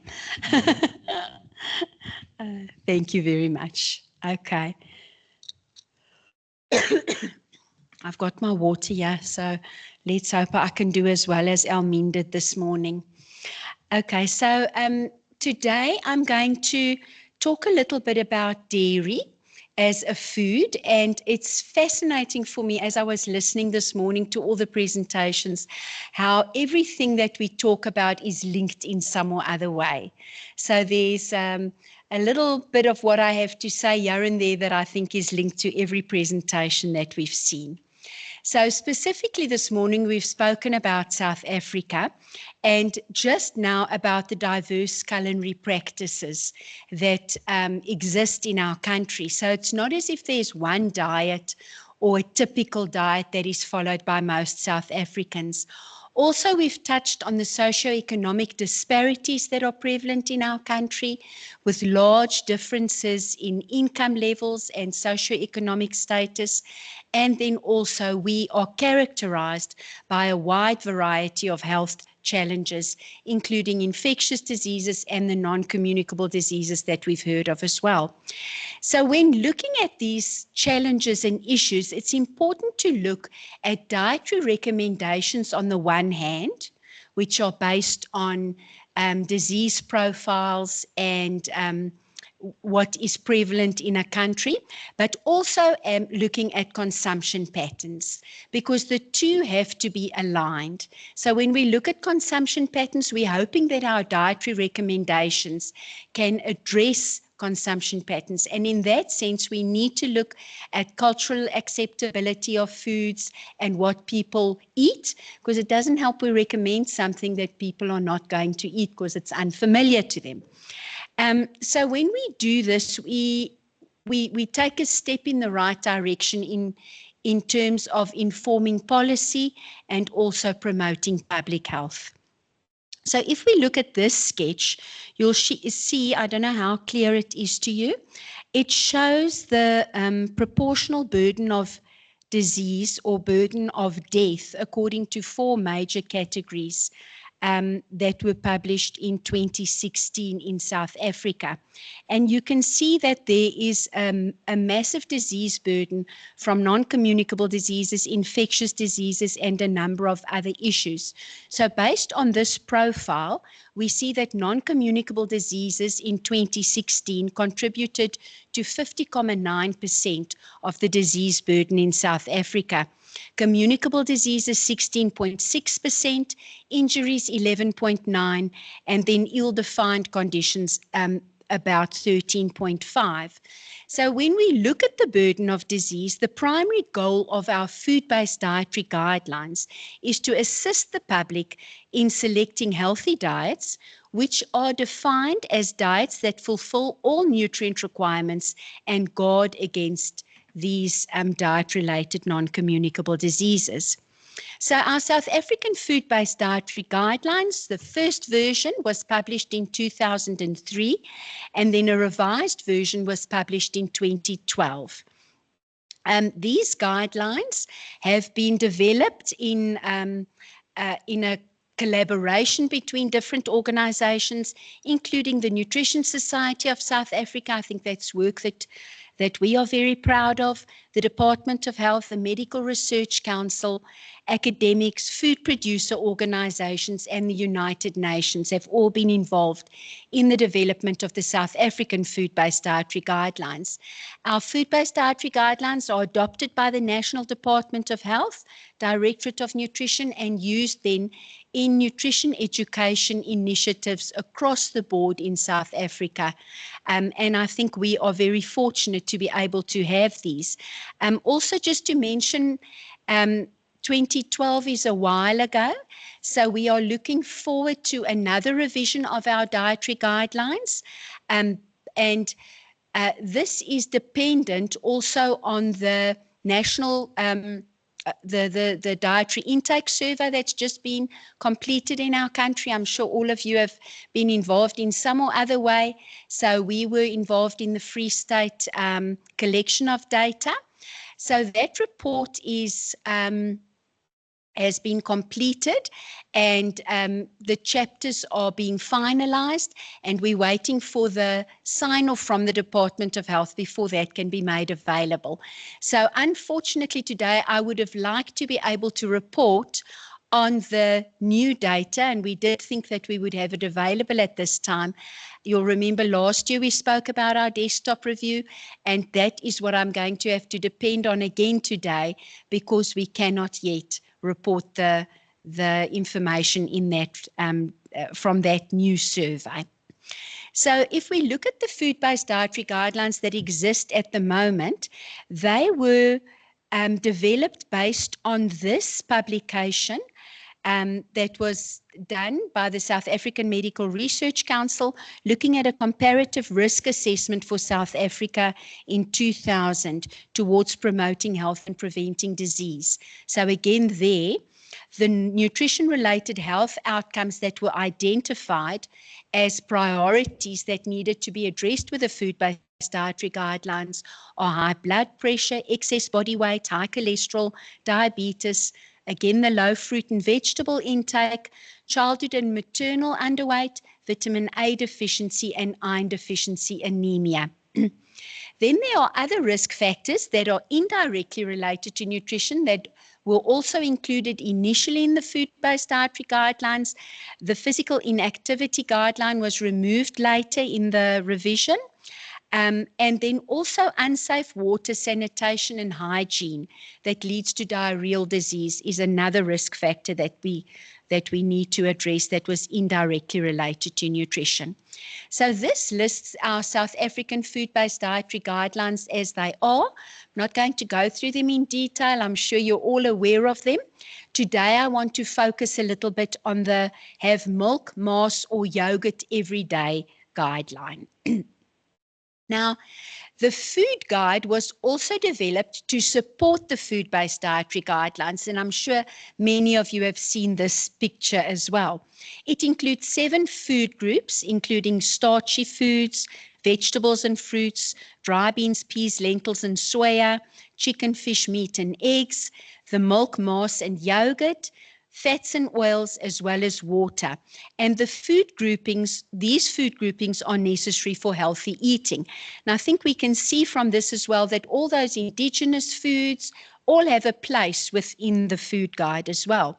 The size of the food group segment that is indicated in the sketch reflects the volume that should be eaten. So it's a very, very basic, easy guide that can be used in nutrition education of all groups. Okay, so moving over to have milk, mass or yogurt every day. This guideline includes the ingestion of milk, either fresh or powdered, as well as the fermented milk or mass that we've referred to in 2 presentations, or amasi, that is our cultured milk that is very popular in South Africa.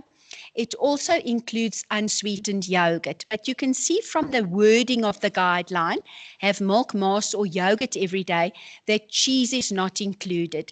The reason for that is that cheese may have a high fat content, it might have a high sodium content. In the revised guidelines, I think this is one of the things that might change, because there's a lot of literature showing the multiple health benefits of consuming cheese, one of which is dental health, and cheese plays a major role in improved dental health.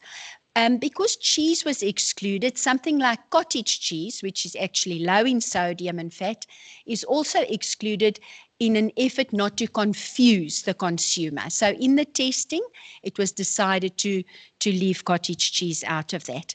So the reasons for including the guideline include that these foods are excellent sources of micronutrients.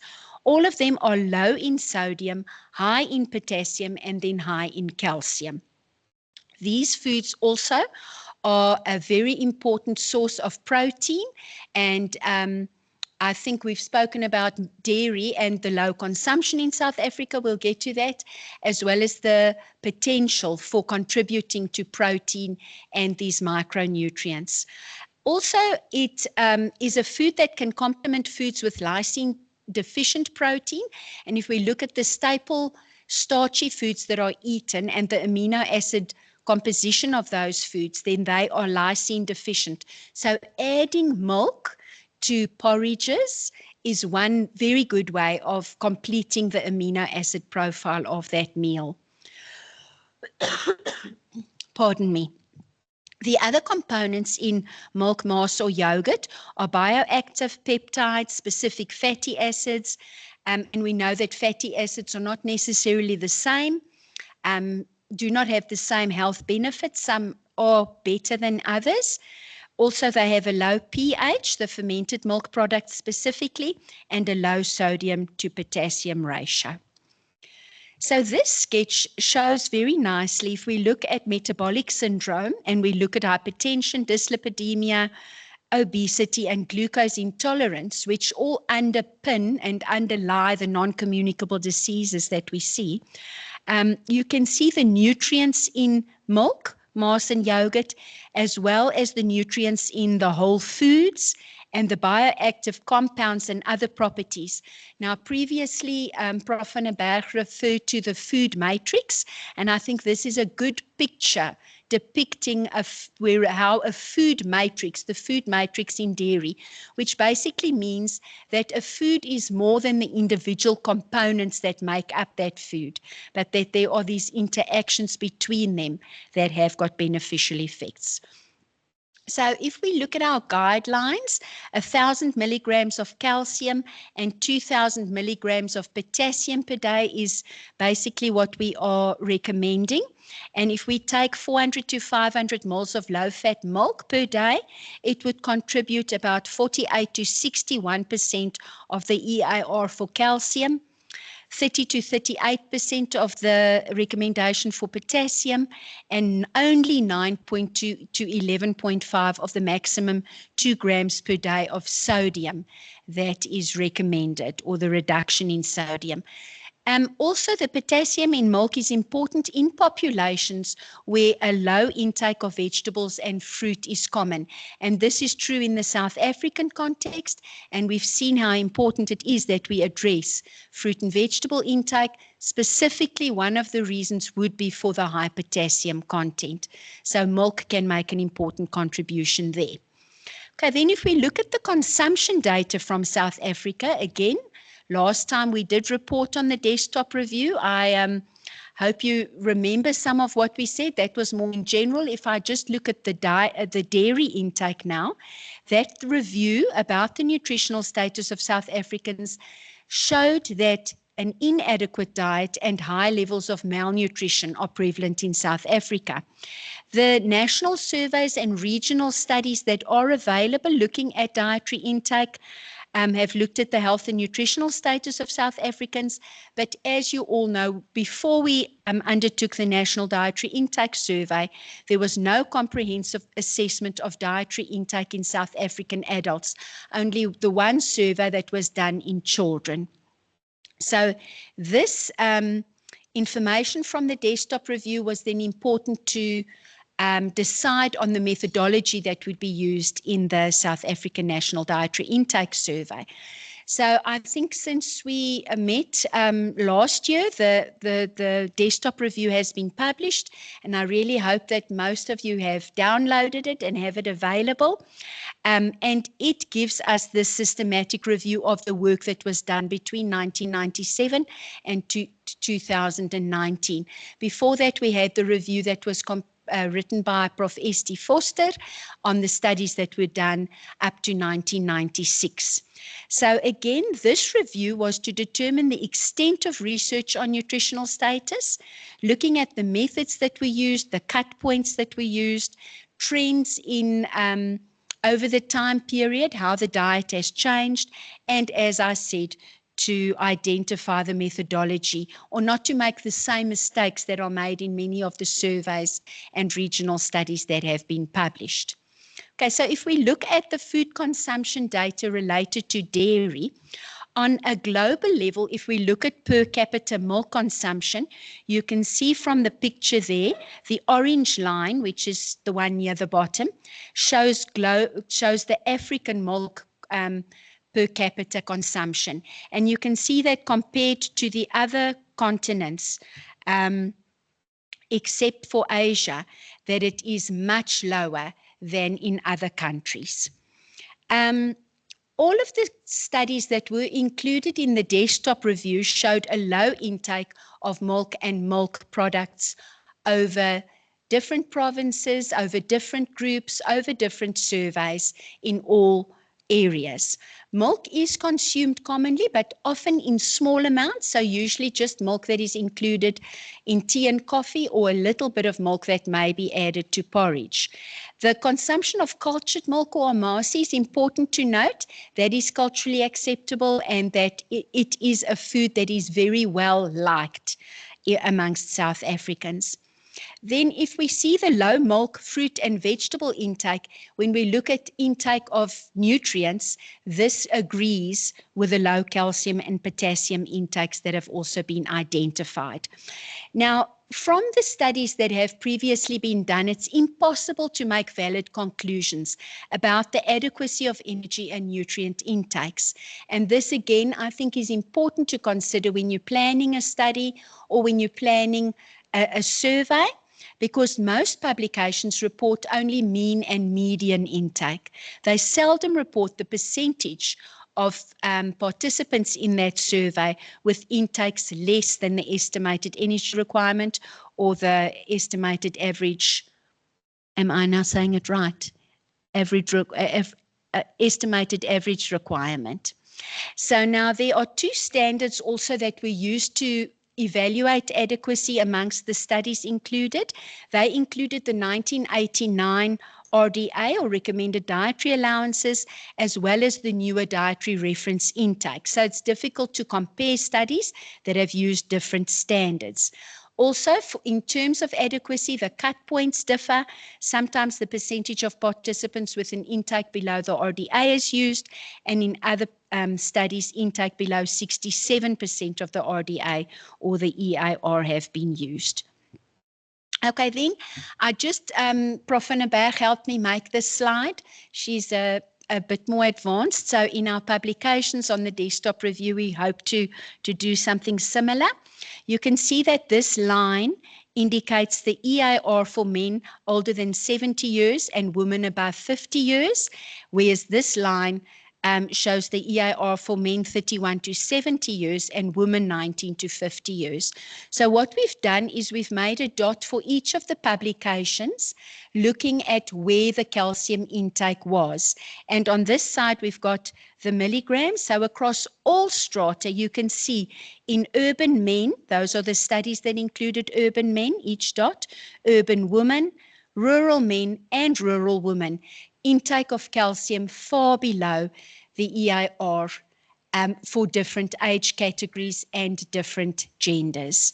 So also, if you look at it, you can see if you look at how they cluster, the problem is worse in rural areas than in urban areas. So this is consumption data that we obviously need to be aware of and look at strategies that can be used to improve these so that we can meet our recommendations. So in conclusion, dairy intake is fundamental to health. In South Africa, dairy consumption is largely inadequate. The food-based dietary guidelines are based on the burden of disease and the requirements for health. So promoting the dairy food-based dietary guideline through targeted interventions, and there I want to highlight school feeding programs as a very well targeted intervention. So including the milk as a component, or amasi or yogurt as a component of food school feeding programs, I think is an important intervention to address the situation in the country as we see it at the moment. Thank you very much.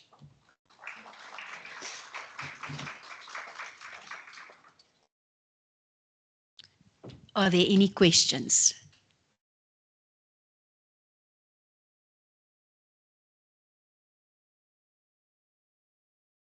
I think some people still have to drive quite far to get home, so this is the graveyard shift.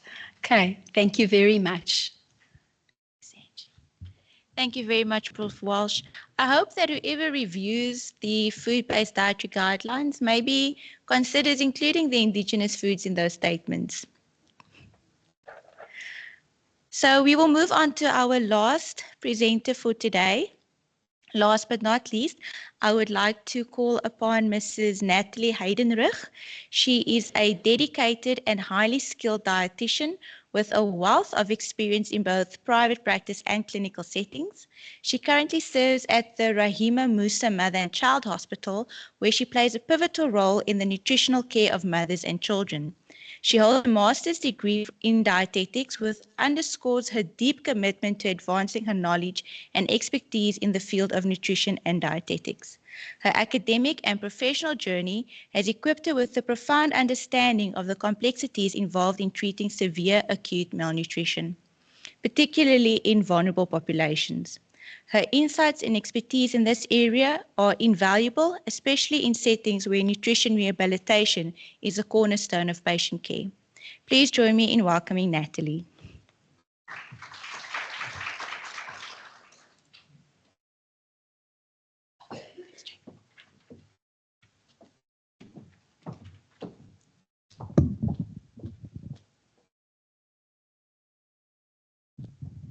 Thank you for the very kind introduction. Today, I can promise you my talk is in 40 minutes, so we'll be a little bit faster than that. I'm going to speak about severe acute malnutrition with a focus on refeeding syndrome, and then also discuss some results from a paper that we published in April this year. Just a broad overview on malnutrition. In 2015, the world committed to achieving the Sustainable Development Goals, which included the very ambitious target of eliminating all forms of malnutrition by 2030. But if one looks at the statistics, in 2014, globally, there were 50 million children under 5 who were wasted, of which 16 million were severely wasted. And the latest current guidelines, that the 2023 ones haven't been released yet. So in 2022, it has reduced to 45 million children suffering from wasting, of which 13.7 million were severely wasted. And if we continue at this same rate over this 8-year period, it will take 72 more years to reach this target. But after listening to all these talks about the NSNP and the initiatives by Tiger Food Brands, I think that we will definitely see a bigger reduction in this incidence. The WHO has, in response to trying to reach these guidelines, the target has released new guidelines on the prevention and management of wasting and nutritional edema in children under 5 years. It was published in November 2023. I'm not going to go in detail, but it does mainly focus on the prevention of wasting and nutritional edema. It gives criteria to identify children under 6 months of age who are at risk of developing of poor growth and development. The severe wasting and nutritional edema, the guidelines in hospital haven't really changed. And it also includes guidelines on preventing and treating moderate acute malnutrition. So just a few guidelines that stood out for me in the publication was that they provide a hierarchy of specialized for specially formulated foods, and they also provide a recommendation of how much to supplement a child for recovery of MAM. They give a range of percentage of total energy requirement, and they have stated that the country has to decide upon which, they have to decide on how they're going to go forward with this. Another another new criteria that they identified was that they now have a cutoff mid-upper arm circumference for 6 weeks to 6 months that can identify children below 6 months at risk of poor growth and development, which is that MUAC below 110 millimeters. One thing also that stood out for me is that previously they only recommended Resomal for rehydration, which is a rehydration solution for malnutrition, but they now have formally stated that if it's unavailable, that one can use low osmolarity ORS. All right, now going over to refeeding syndrome. Refeeding syndrome was first described in World War II after prisoners of war ate for the first time after a long time and suddenly died. So refeeding syndrome can be is a life-threatening complication which affects individuals who are starved or malnourished. The symptoms can range from mild to severe and can even include cardiac respiratory failure and death. Just to briefly describe the pathophysiology of refeeding syndrome, in a state of starvation, the body's metabolism shifts from anabolism to catabolism, with a decrease in insulin and an increase in glucagon, which then stimulates gluconeogenesis and proteolysis, and decreases the intracellular stores of vitamins and electrolytes. Now, if one goes and reintroduces feeds in this catabolic starvation state, there is a sudden rapid rise in glucose and insulin secretion, which causes this overwhelming shift of electrolytes from the extracellular space to the intracellular cells, which causes sodium and water retention, which then increases the volume in the extracellular compartments. And this is what causes the electrolyte imbalances and then the complications that can come with that. There is even though it has been described for a very long time, there's still a lack of a universally accepted definition. However, there are two main characteristics that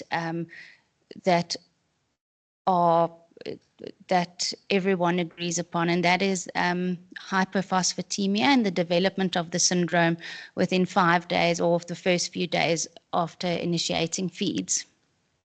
In 2020, there were two consensus recommendations that were released. One, Friedli et al.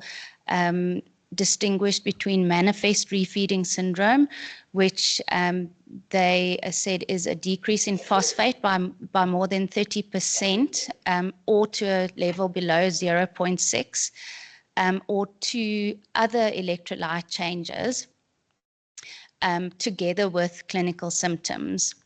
And then the imminent refeeding syndrome would be electrolyte imbalances only. And then Aspen also published a consensus recommendation where they distinguished between mild, moderate, and severe refeeding syndrome, which they described as a decrease in a percentage. So mild is 10 to 20%, moderate 20 to 30, and severe more than 30% of any of the following electrolytes, namely phosphorus, potassium, and or magnesium, and or organ dysfunction, and the syndrome occurring within 5 days after initiating feeding. I know that you can't read the information on the slide, but I just wanted to highlight that even though there isn't a lot of research on refeeding syndrome in pediatrics, there has been quite a few published guidelines on the treatment, prevention and treatment of refeeding syndrome in pediatrics specifically. And yeah, comparing that to the WHO guidelines, which only compares, which differentiates between with edema, without edema, it just makes me wonder if the WHO guidelines could be more comprehensive. The WHO, what have they done to prevent refeeding syndrome? The transition phase of feeding was adopted. The WHO adopted the transition phase of feeding approach for this particular reason, to prevent refeeding syndrome. They adopted it after they saw in the 1980s and 1990s in treatment centers, they saw that people got refeeding syndrome, diarrhea, and even died after giving lots of F100.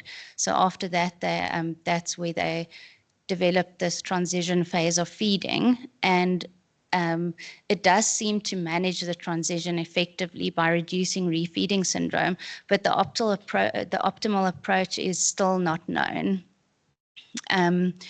So just briefly to go through the transition phase, in our hospital, we do the transition from if the appetite increases and the medical complications are all treated and edema is improving, one changes from F75 to F100 at an equal volume for 2 days, and then on day 3 one can increase by 10 moles per feed according to the child's tolerance or appetite. There are guidelines on transition feeding with ready-to-use therapeutic foods as well. And basically they, if the child eats less than half of the recommended ready-to-use therapeutic food in the 12-hour period, they suggest to stop, go back to F75 and try again in 1 or 2 days.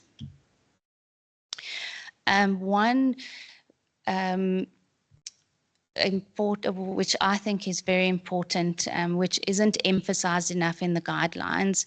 It actually hasn't been mentioned at all in the guidelines released end of 2023, but it has been released in the 1999, 2003, and the 2013 SAM guidelines, is monitoring during transition. So they suggest monitoring for early signs of congestive heart failure during transition phase feeding, which is basically looking out for refeeding syndrome. And they recommend that if the respiration rate goes up by 5 beats per minute and the pulse goes up by 25 beats per minute, and the increase is sustained for 2 consecutive 4-hourly readings, then one reduces the rate of feeds to 100 moles per kilogram for a day, and then you increase to 115 for the next day, and then go up to 130 mol per kilogram over the next 48 hours, and thereafter go to the normal rehab feeding recommendations. I'm now going to discuss the results of a study that myself, Professor van den Berg, Dr. De Meyer, and Ms. Nell published in April this year, and it was based on my master's, and it was a retrospective cohort analysis of factors associated with the development of refeeding syndrome in children 0 to 59 months diagnosed with severe acute malnutrition in a South African setting. It has been published in Helion and is open access. The aim of the study was to determine the incidence of refeeding syndrome and explore the associated admission data that might indicate risk factors for the development of refeeding syndrome in our hospital. Just quick methods. As mentioned, it was a retrospective cohort study performed at Rahima Musa Mother and Child Hospital of retrievable hospital files from 2014 to December 2018. After the files were retrieved, we verified the diagnosis according to the WHO criteria, and we described refeeding syndrome as a drop in phosphate glyphosate levels by more than 0.16 to a value of below 0.65 millimoles per liter after the initiation of feeds. And we chose this definition at the time of the start of the study, as this was at the time the most common definition used to diagnose refeeding syndrome. Then we compared the biochemistry, clinical signs and complications. We compared them between the patients who developed refeeding syndrome and those who did not. So just to discuss the results, over the period of data collection, there were 592 children diagnosed with SAM, and out of that, only 148 files could be retrieved. And after verifying the SAM diagnosis, only 126 were included into the study population. Our incidence of refeeding was 8.7% of children develop refeeding syndrome. It's very difficult to compare the incidence between different studies, as there isn't a standard definition. So literally all the studies that there are use different criteria to diagnose refeeding syndrome. Just looking briefly at the demographics, there was the median age of participants was 11.2 months. The majority were male, of African descent, and from South Africa and Zimbabwe. The demographical data did not differ significantly between the two groups. Looking at the anthropometry, hospitalization, and mortality rate, we found a significantly longer duration of hospitalization in the children who developed refeeding syndrome, and it was 18 days versus 12 days, and that finding has also been found in other similar or in other studies in adults. The mortality rate in our study was 15.1%, with a larger percentage of children in the refeeding syndrome positive group. According to Tickle and Deno, if one follows the WHO guidelines, the death rate, the case fatality rate should be below 10%. But despite these standardized guidelines, the mortality rate in South Africa ranges from 6.5 to 40.8%. Looking at the biochemistry on admission, children who developed refeeding syndrome had presented significantly on admission with more hypophosphatemia, hypokalemia, hyponatremia, and an elevated INR. The hypophosphatemia has been described in many studies as being an increased risk of death, and we know that that is the hallmark sign of refeeding syndrome. Hypokalemia and hyponatremia are also very common in malnourished children. Interesting biochemistry thing that we looked at was coagulopathy. And the reason why we looked at this is the co-author, Dr. DeMeyer, who I work with. He's a pediatric gastroenterologist. And so one of his main fields or passions is liver disease in children. And in 2011, he did a study at our hospital, and he looked at the outcomes of SAM, of children admitted with severe acute malnutrition. And he found that having a prolonged clotting time, so an INR of more than 1.7 on admission, conferred the highest risk of death among children with SAM. So there isn't a lot of research on this at all in malnutrition or refeeding syndrome. So I think there is lots of place to investigate this more, and it might actually reflect the severity of SAM. Looking at the clinical signs and medical complications on admission, the refeeding syndrome positive group also presented significantly with more diarrhea, dehydration, and urinary tract infections. Diarrhea and dehydration are common findings in both hypophosphatemia and refeeding syndrome. And another interesting clinical finding was the urinary tract infections. So we know that children with SAM are more vulnerable to infections because they have a lowered immune system. But some studies have shown that your UTIs are specifically they are found especially in children with more severe forms of malnutrition. And Mundleit all actually found that UTI to be a significant risk factor for mortality in children admitted with SAM.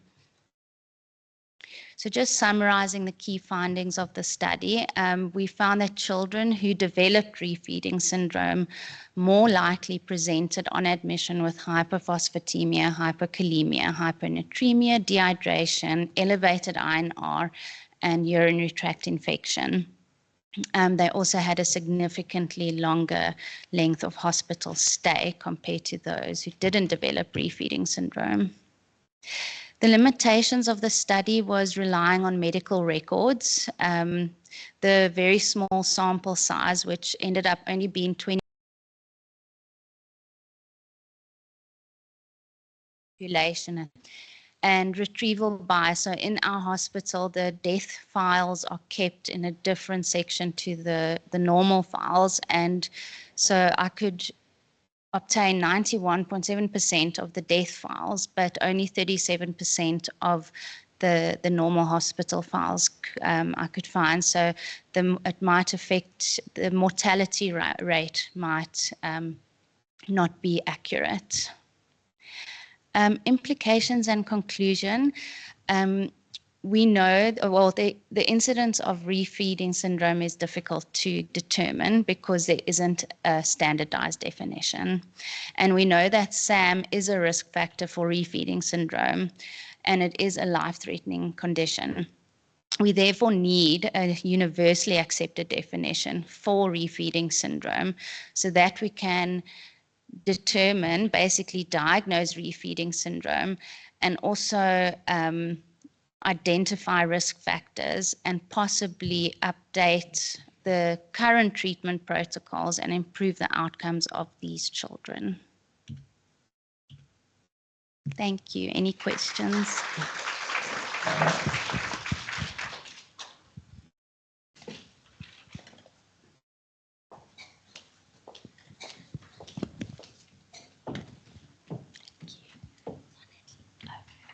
No questions? Okay, so while the mic is going to Prof, I'll ask Natalie a question. So Natalie, when are you writing the policy for us to implement this into the hospitals? This is my plan. I'll talk to Prof. I'll talk to you. Now, I just actually want to really commend Natalie, because at the time when she did her master's degree, you know, she now talks about, we know refeeding syndrome is a risk in children with SAM, but in the literature, that link is never made, you know. I remember the one study, was it from Zambia or somewhere in Africa, where one doctor said, you know, he notices these things and he wonders if it's got something to do, he writes that in the article, something to do with something that he's heard about, this refeeding syndrome in clinical. So we've, you know, so in ICUs, we know about refeeding.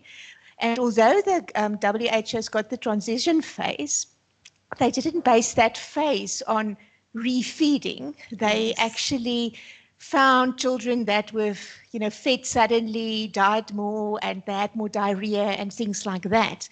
But that link made between that these children are at exceptional risk actually for refeeding, that is something completely new, and new to the point where, you know, the study has led to an invitation to write a chapter for a Springer public health publication, you know, textbook. So I really think, you know, that this is great, Natalie, and yeah, you know, let's try and rewrite. Thank you, Prof. Thank you, Prof.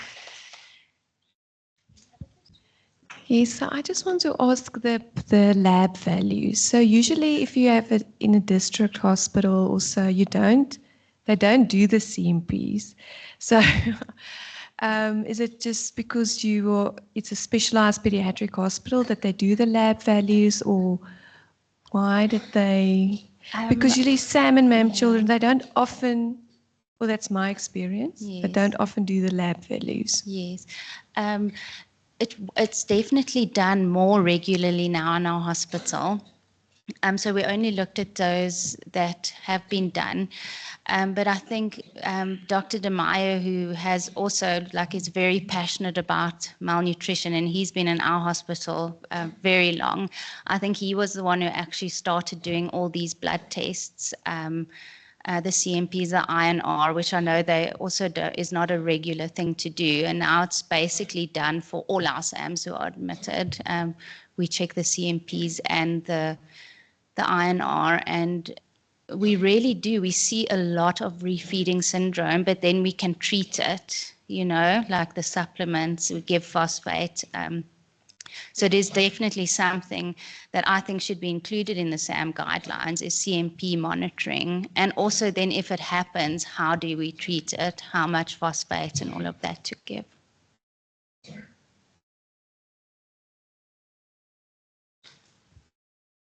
Thank you, Natalie. You know, this event happened at the right time.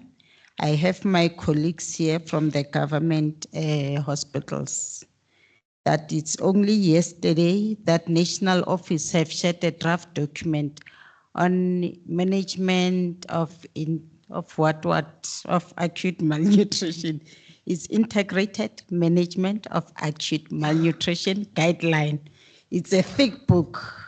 I wonder if you are involved, and I think to me you will seem to be the most relevant person as well to, participate, make inputs, because national office regard that guideline as a final round for now. We are given until next week, Tuesday. We only received it yesterday, 150 pages.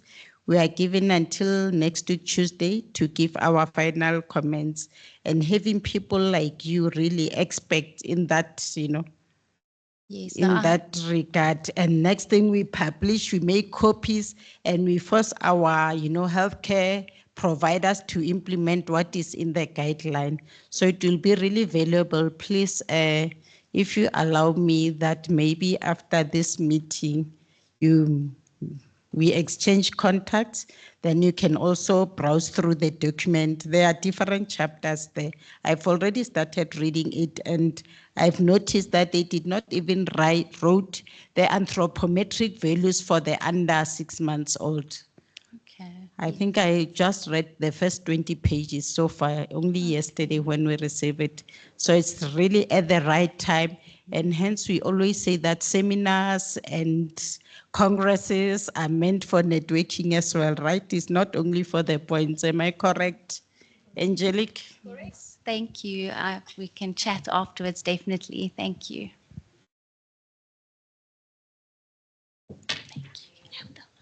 Thank you very much, Mayor Patient. Stakeholder engagement is very important to us as dietitians.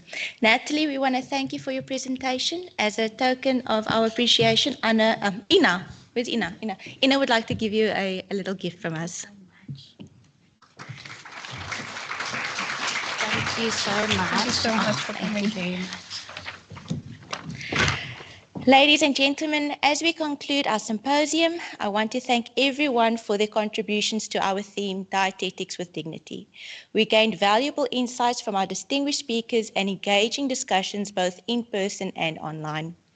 Thank you to our speakers, organizers, the Tiger Brands Foundation, our main sponsor, the exhibitors, Creative Kilowatt, our volunteers and fourth years for making this event a success. Will you please give our fourth years a round of applause? They have been working really hard to make today successful.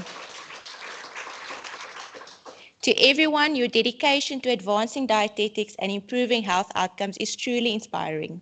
Please don't forget to tag us in your socials, use the hashtag Hashtag Dietetics UFS and hashtag Dietetics with Dignity. To all the attendees, your active participation has enriched this symposium. Let's carry forward the spirit of dignity and respect in our work, making a meaningful difference in the lives of those we serve. The articles, presentations, and the evaluation for today will be sent to everyone, both in person and online, later next week. And when you leave the auditorium, there's a nice little snack bag for you to collect. But before you leave, Dr. Meku would like to have the final say, as usual. So let's welcome her to the stage for the last time.